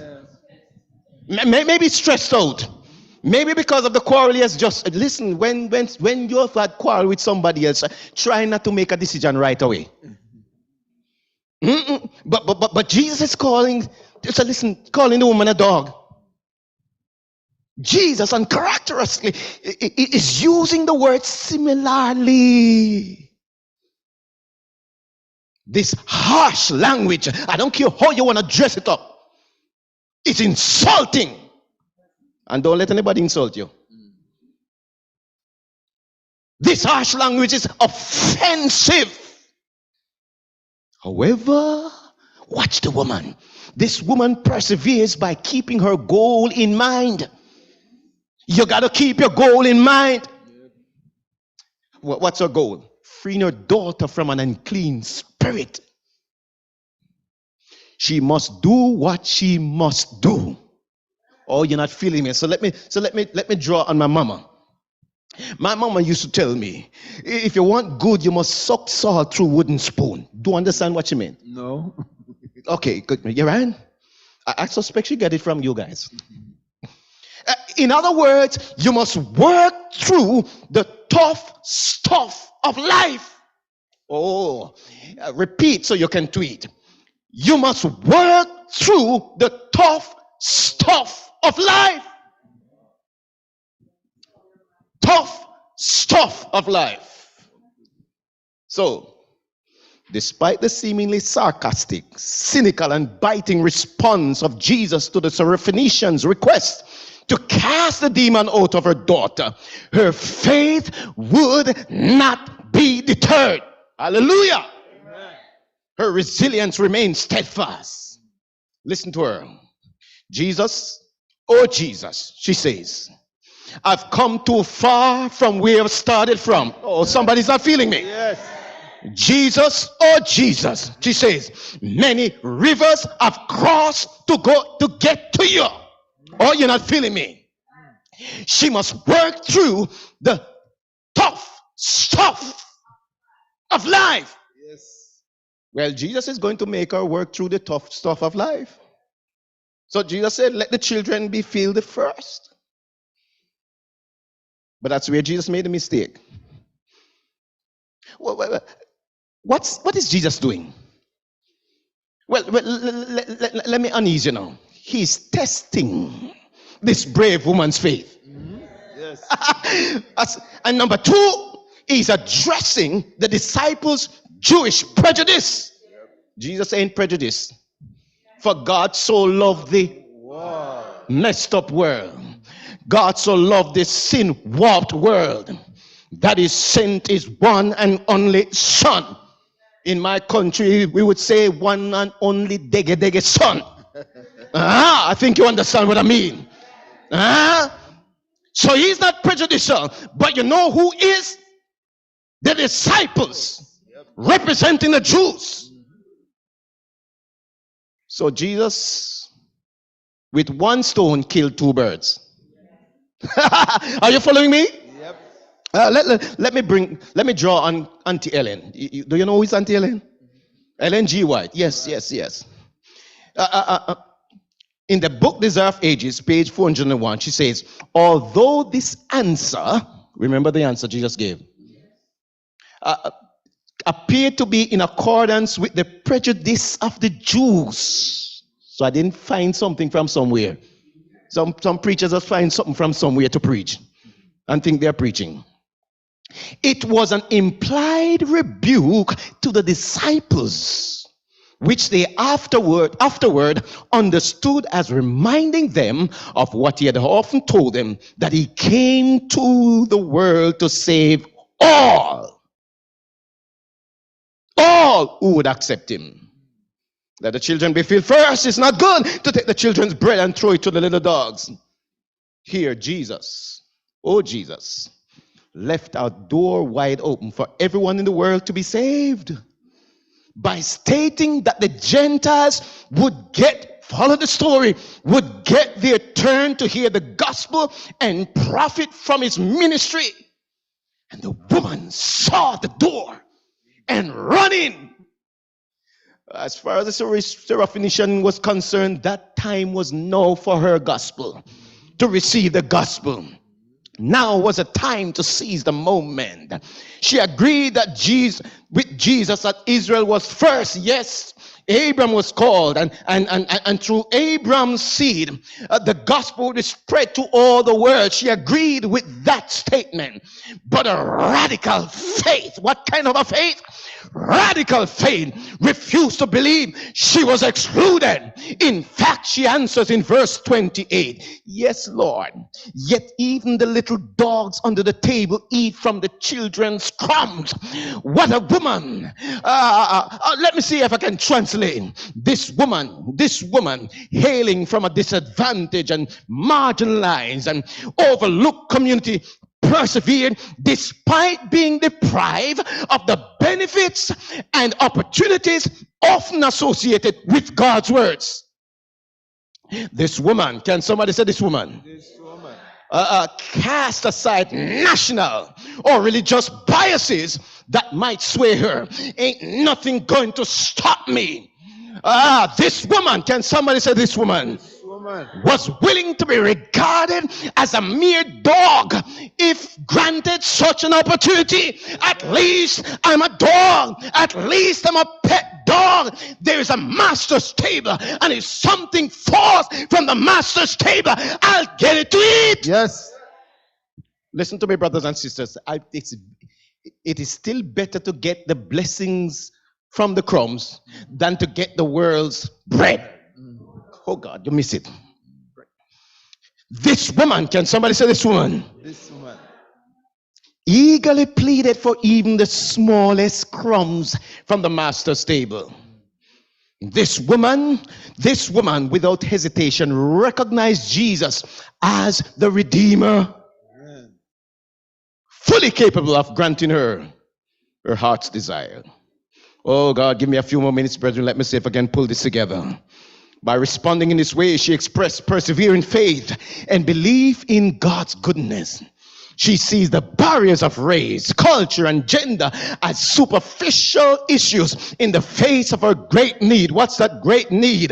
Oh, along the way, she discovers that she herself has a need for inner healing of her soul. Along the way, she discovers that she herself has a need for inner healing of the soul, because you can't come in contact with Jesus and not be changed. Change must take place in you. A great change since I was born. Can somebody say amen out there? change. That need is to free your daughter, watch this, from the clutches of demonic forces.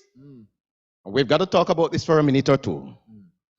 Resilience is fueled by the life-changing power of the gospel. So demonstrating the depth of her faith in God, despite the social barriers between Jews and Gentiles, Jesus honors her resilience, as we read in verse 29 and 30. For this saying, go your way, he says to her, the demon has gone out of your daughter.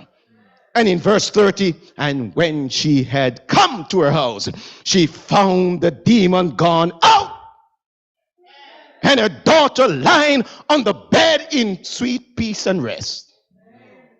Hallelujah. Amen. Thank you, Jesus. Amen. I said hallelujah. Amen. I said thank you, Jesus. Amen. Oh God, you got to give me a few minutes to praise the Lord and to bring this home, my brothers and sisters. I said praise God, from whom all blessings flow. Praise him, all creatures here below. Praise Father, Son, and what? Holy Ghost. Yeah, the Syrophoenician woman modeled in a clear way to all of us. Get this. What it means to wrestle with God. I said to wrestle with God and not let him go until he blesses you. Am I speaking to somebody? She must have known something about Jacob. Who, everybody? Jacob's story in Genesis 32 and verse 26.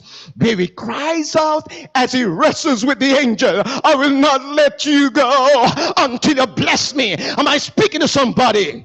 She must have known something about Paul's resilience in 2 Corinthians 11, 23 to 28. Oh, I've worked harder, says Paul, and I've been put in jail more times, says Paul. I've been beaten with whips more, and I've been in danger of death more often. 5 times. How many times? 5. The Jews gave me 39 lashes with a whip. 3 times. How many times? 3. The Romans beat me with a big stick. And once my enemies stoned me, left me for dead, have been shipwrecked. Can somebody say shipwreck? Shipwreck. 3 times. And I even had to spend a night and a day in the sea. During my many troubles, I've been in dangers from rivers, dangers from robbers, dangers from my own people. Whoa, talk about that. Dangers from foreigners.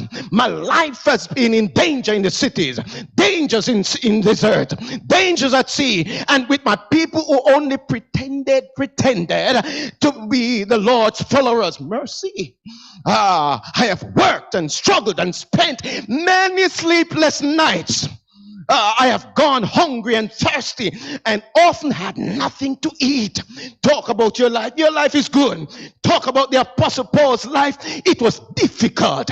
I have been cold, he says, from not having enough clothes to keep warm. Besides everything else, each day I am burdened down, worrying about all the churches. Paul was resilient. This woman is working through the tough stuff of life, and she needs a miracle in her situation. And can I remind you, brothers and sisters, FirstIgbo, that God can put a miracle in your situation? Yes. A situation is creating, and it needs a miracle. I said a situation is creating and it needs a miracle. Sometimes he is Jehovah Jireh because the situation needs me for him to be the Lord will provide. Oh, somebody ought to say amen. Amen. Sometimes he's Jehovah Nissi because the situation demands that the Lord is my banner. Can somebody say amen? Amen. Sometimes he's Jehovah Nissi for the situation, Rapha rather, for the situation demands that the Lord will be my healer. Amen. Sometimes a situation demands Jehovah Sitkanu because a situation demands that God be my righteousness. I need some justifying. I need some sanctifying. I need some purifying. Amen. Can the church lift their hands in praise to Jesus? Amen. Sometimes. Can somebody say sometimes? Sometimes. He is Jehovah Shalom because the situation demands that I need some peace in the valley. Amen. Sometimes he's Jehovah Shammah. The situation demands that the Lord is there. There in the thin, there in the thick, there in the calm, there in the storm, there in adversity, there in prosperity, there, here, there, everywhere. The Lord shows up for me just when I need him. Jesus is there just when I falter, just when do you know the song? Hallelujah. Just when I need him, he's ever there. And sometimes, brothers and sisters, he's Jehovah Nake because the situation demands that the Lord smites. The Lord smites. Can somebody say the Lord smites? The Lord smites. We need a miracle in this place. Families are constantly bounce hard. Talk about resilience. Boom. Bounce hard against the pavement of life. But I say to you, bounce back. Amen. Move forward. Amen. We need a miracle. Smite the enemy, God. Jehovah Nake, smite the enemy. We need deliverance from evil forces. I'm talking to the church. Yes. This is real. We wrestle not against flesh and blood, but against principalities, against powers, against spiritual wickedness. The Bible says in heavenly places. We need a deliverance. We need deliverance from evil forces. Rain down hailstones. God, I'm praying. Rain down hailstones as you did on Sisera. Rain them down. Judges 5 verse 20. We need a breakthrough. We need to break the curse. We need to break the generational curse. Some things just seem to follow your family. Yes. Speak the truth. We need to break every chain. Break every chain. Yes. Chain. Break. Chain. You break. Chain. Break. Break. Break. Break. Break the pornography. Yes. I said break the pornography. Break the low self-esteem. Break. Break. Chain. Chain. Break. Break. We need deliverance from evil angels. Literally. That are attacking us. Survivor tree. Resilient people. We need deliverance from evil angels that are attacking us. Roger Manu in his book, A Trip into the Supernatural, incredible answers to prayer, more incredible answers. 3 books articulate these 3 points. He tells us that they are familiar angels, they are oppressor angels, they are warrior angels. What are familiar angels? Friendly angels, angels that imitate our loved ones. Like my grandfather who passed at 95. All of a sudden I see somebody look like we call him Mas Ferdy, our Papa, yeah. Right? He looks like Papa. He talks like Papa. He walks like Papa. He has the same kind of crutch like Papa. He has the same kind of friendly spirit, familiar spirit. Am I talking to somebody? Yes. We need deliverance from evil angels, imitating and impersonating our loved ones with the objective of deceiving us. We need deliverance from oppressor angels. Oppressor angels are the ones that cause us depression, cause the mental challenges in our lives. Am I speaking to somebody? Some people are depressed, but don't you know that they are evil angels who are given this kind of assignment to do that kind of a work? We need deliverance from oppressor angels, causing depression, causing brokenness and pain, mental health challenges. We need deliverance from warrior angels. Can everybody say warrior angels? Well, these are the angels that cause wars and conflicts between men and women, in single adults, between husbands and wives. Yes, they are angels assigned to bring war between husband and wife. If you're quarreling more than you should be quarreling, a devil is assigned to you. Warrior, should I preach a nice sermon here? Warrior angels causing wars and conflicts between husbands and wives, between mothers and fathers, between parents and children, in political parties, Republican versus Democrat, in tribes. There's war, more war, because they are warrior angels with that assignment. In communities, in societies, in nations, wars between nations. There is no other way to explain the war between Russia and Yugoslavia.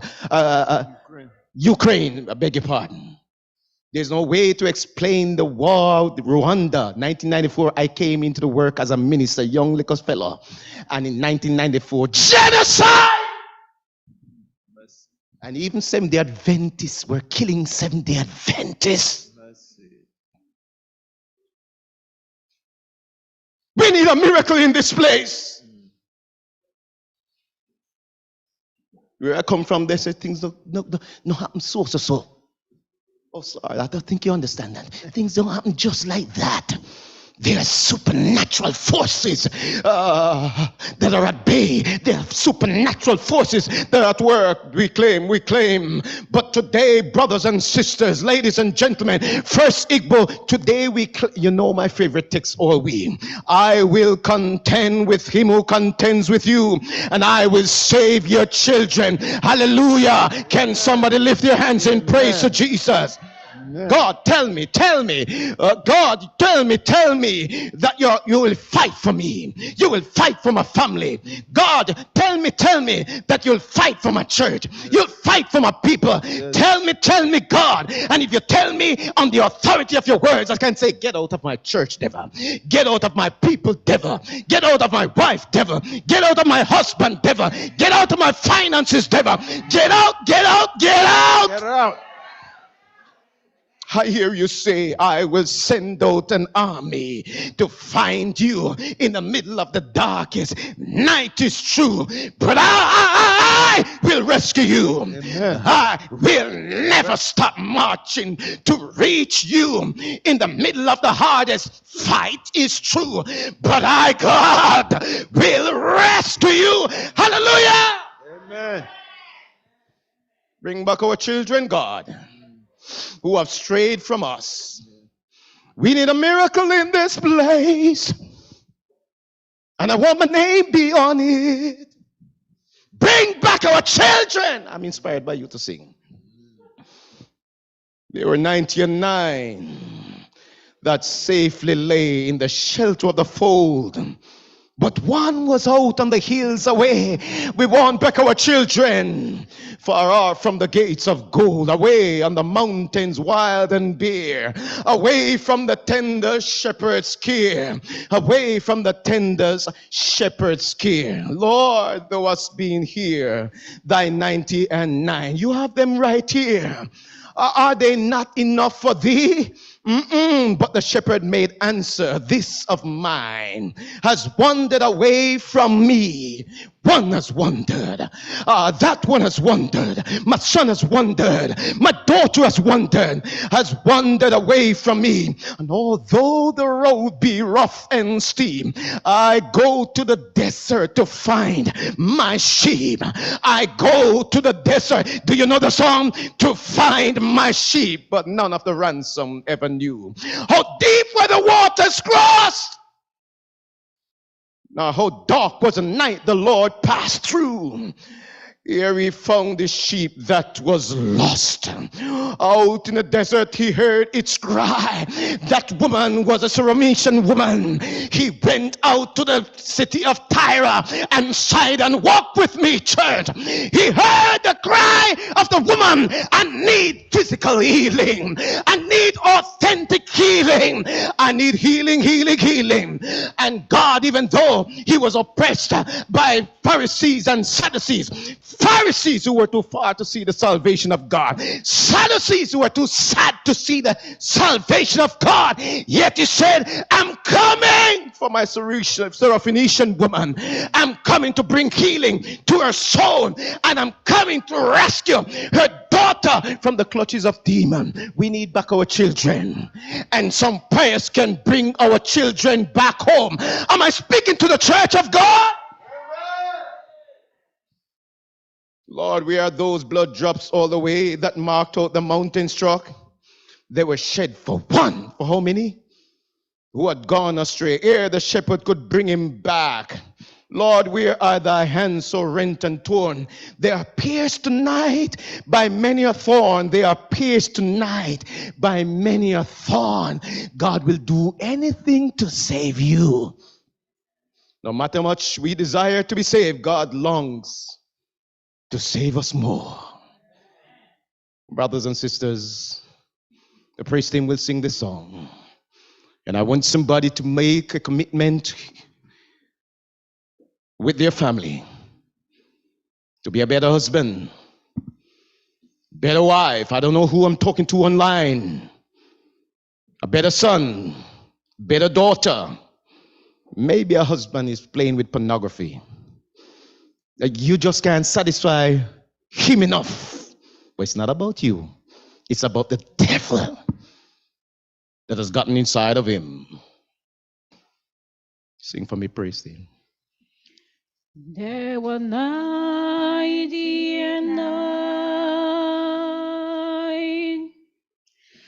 There were 90 and 9 that safely lay in the shelter of the flood. But one was out on the hills away, far off in the cold and dark,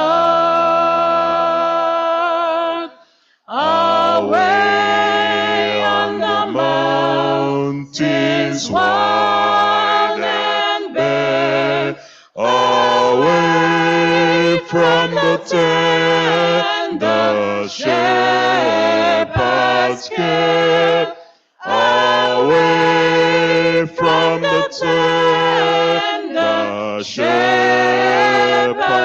care. Lord, thou hast hid thy 99 are they not know for thee, but the shepherd answered, these of mine has wandered away from me. And though the road be rough and steep, I go to the desert to find my sheep. I go to the desert to find my sheep. But none of the ransomed ever knew how deep were the waters crossed, nor hard was the night which the Lord passed through, ere he found his sheep that was lost. Out in the bay they heard his cry, all bleeding and helpless and ready to die, all bleeding and helpless and ready to die.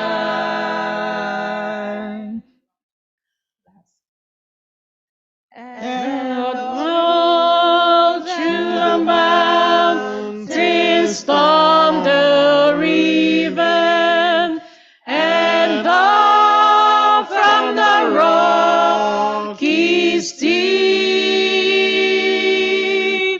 there arose a cry to the gate of heaven, rejoice, I have found my sheep. And the angels echoed around the throne, rejoice, for the Lord brings back his own. Rejoice, for the Lord brings back his own. Praise the Lord, saints.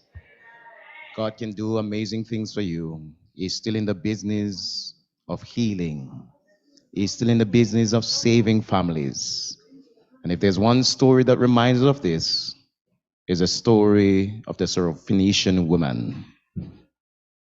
And today, I want you to make that commitment that God, through all the sermons preached, I'm going to do my best to have a better family. If this is your commitment, why don't you stand with us? I'm going to ask Pastor Okizi to pray a special prayer at this time. And maybe there's a special need. Maybe there's a son. Maybe there's a daughter. Maybe there's a husband. Maybe there is a wife. Maybe somebody back home. There is a situation. Remember, God is in the business of performing miracles. You're making that commitment. Pastor, these are your people. Lift us to the throne of grace. Father, they wandered far away. But thank you, you came from far away to look for us.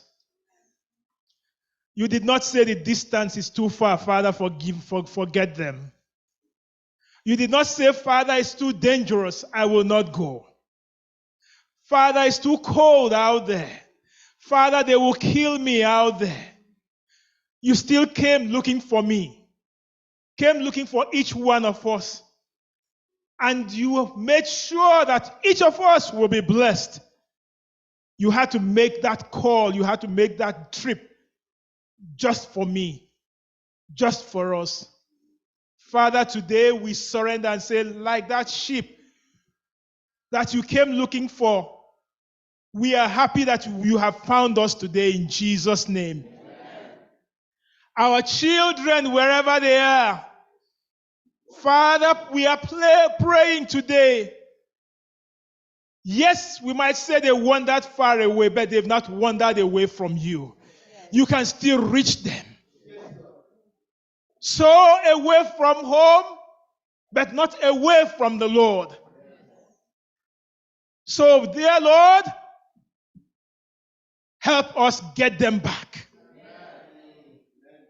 Let today be a day of coming back home. Lord, I wandered away from you, but I'm coming back home. East, west, north, south, wherever they are, you are the God of the universe. Your eyes are all over the place. And your hands can reach where we cannot reach. So, Father, if you have to bend low and get them right there in the valley, please stretch your hand and get them from the valley to the mountaintop. Wherever they are. Father, as you bring the children home, let's also pray for the homes. Daddy, mommy in the same home, but far away from one another. Living under the same shelter, but living far away from one another. Those hearts today, we pray that you do the surgery. You say you take the stony heart and give us the heart of flesh. So, Father, under the shelter, that same roof, do the surgery today. Begin to take the stony heart away. And Father, you did it in the Garden of Eden. You took the bone from the man. You took the flesh and you covered it back. No one has ever seen this scar. So today, as you mend homes and mend hearts, cover it back that no one will see the scars again. Father, whatever be the situation your children are going through today in the home, we are praying for a new beginning. Because the theme this week is relationship do-over. So do it all over again. Father, we still can remember those days of the sweet talk. I love you so much. I can't even sleep without you. You are my only sugar in the tea. Father, restore the sugar in the tea today. Restore my only honey. Restore the honey in the tea today. God of do-over, do it all over again. That what we'll be walking away from today will be new homes, new marriages, new families, new children, new husband, new wife. Just do it all over again, Lord. Lord, just as we have heard that blessing from the master's table, the Syrophoenician woman said, that crumb from the table is even enough for me. No wonder David said, I even like to be a doorkeeper at the gate of heaven. So, Father, each one of us, bless us today, even if it is with a crumb. May we go from here blessed like that woman. May we not go empty-handed today. Let that blessing begin to flow on each one today. Thank you, Lord, for a new thing that you have done for each one of us today. As you restore the homes, bring back the children, restore our health, restore our finances, whatever needs to be restored today. God of restoration, restore and do it all over again. But above all, our spiritual walk with you. Because that is what takes us from here to heaven.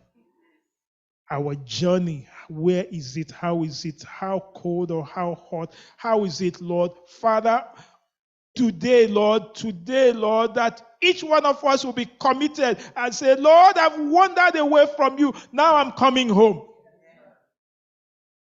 Thank you for your manservant that you have used. As we are praying for the families, praying for everyone, we pray for his own family too. Pastor Monroe, Amelia, and the children, Father, bind them together too, that they will continue on this course. So thank you, Lord, for each one of us today that you've met us at our point of need. I don't know your need, you know your need. I don't know what you are requesting of the Lord this week, but just believe it that Jesus has done it all over for you. So that we'll be going here now, but this is family week. So God of the family, who instituted family, we just pray now that you bind each family here, those online, wherever you are under the sound of my voice, bind each home now with a strong cord of love that can never be broken. Just bind them together, bind them, Lord, bind us. Thank you that you have done this for us, and we are going home here rejoicing now that Jesus, we met with him, and Jesus has done it all over again. Family relationship do over. Thank you for doing it all over again, for we have prayed believing in the name of the Father, in the name of the Son, and in the name of the Holy Spirit. And let everyone say,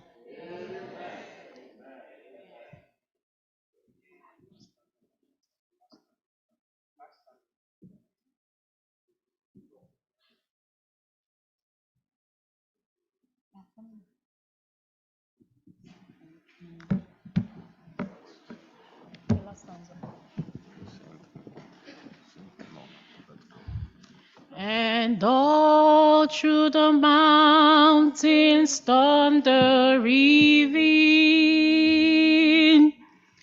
and all through the mountains thunder reveal, and all from the rocky steep there arose a cry to the gate of heaven, rejoice, I have found my sheep. And the angels circle around the throne, rejoice, for the Lord brings back his own. Rejoice, for the Lord brings back his own. Amen. We will take the closing hymn from SDA 449.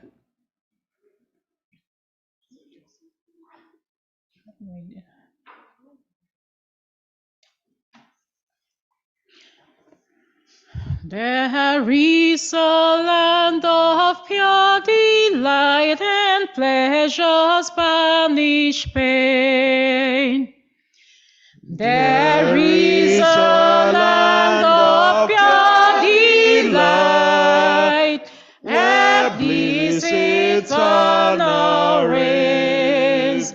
Infinite day excludes the night, and pleasures banish pain. We are traveling to Emmanuel's land. We soon shall hear the trumpet sound, and soon we shall with Jesus reign, and never, never part again.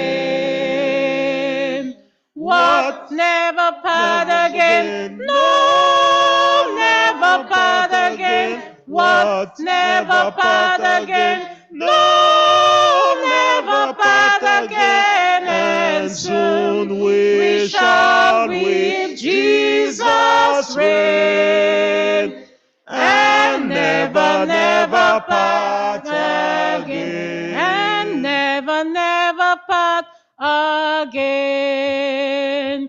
Could we build one where Moses stood, and view the landscape o'er? Not all this was pretended good could ever charm us more. We are traveling to Emmanuel's land. We soon shall hear the trumpet sound, and soon we shall with Jesus reign, and never, never part again. What? Never part again? No, never part again. What? Never part again? No, never part again. And soon we shall with Jesus reign, and never, never part again. And now, Heavenly Father, we invite you to bless us. We invite you to love us. We invite you to share your grace richly to us. We pray and we thank you in Jesus' name. We have this hope that burns within our hearts. We have this hope that burns within our hearts. Hope in the coming of the Lord. We have this faith that Christ alone imparts, waiting the promise of His word.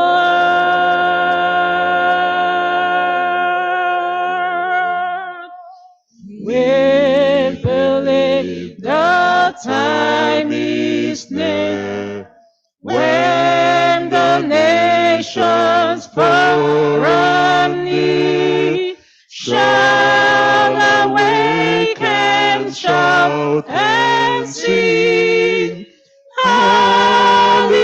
Hallelujah, Christ is King.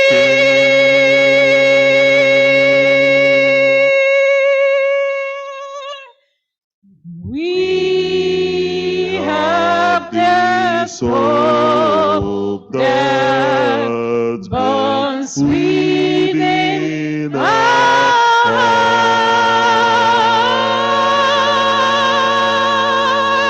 hearts. Hope in the coming of the Lord.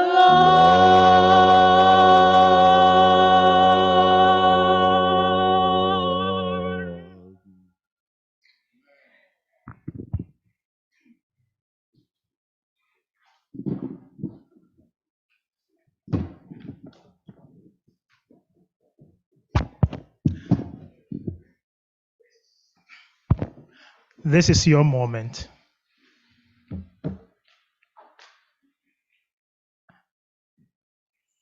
That moment that you just talk to him one-on-one.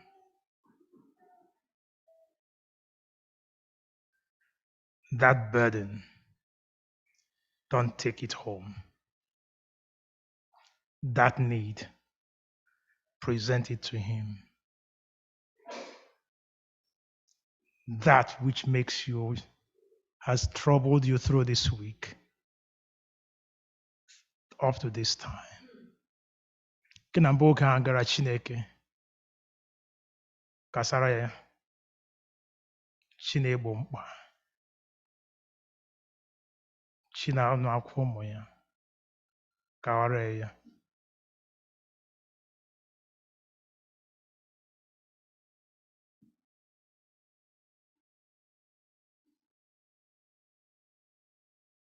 Be specific.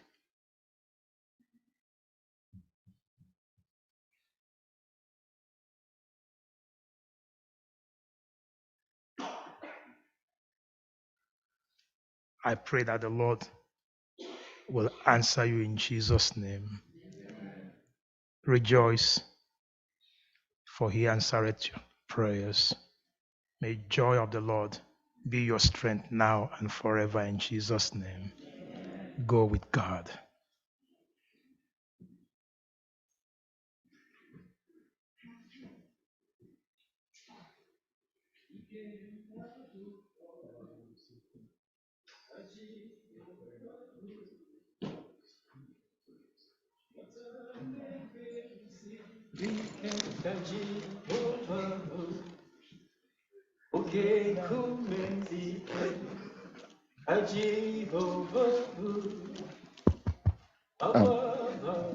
Please, I don't want anybody to leave. Once we finish now, let us head downstairs. We have light refreshment for every one of us. It's good enough for everybody. Let us go downstairs. Thank you.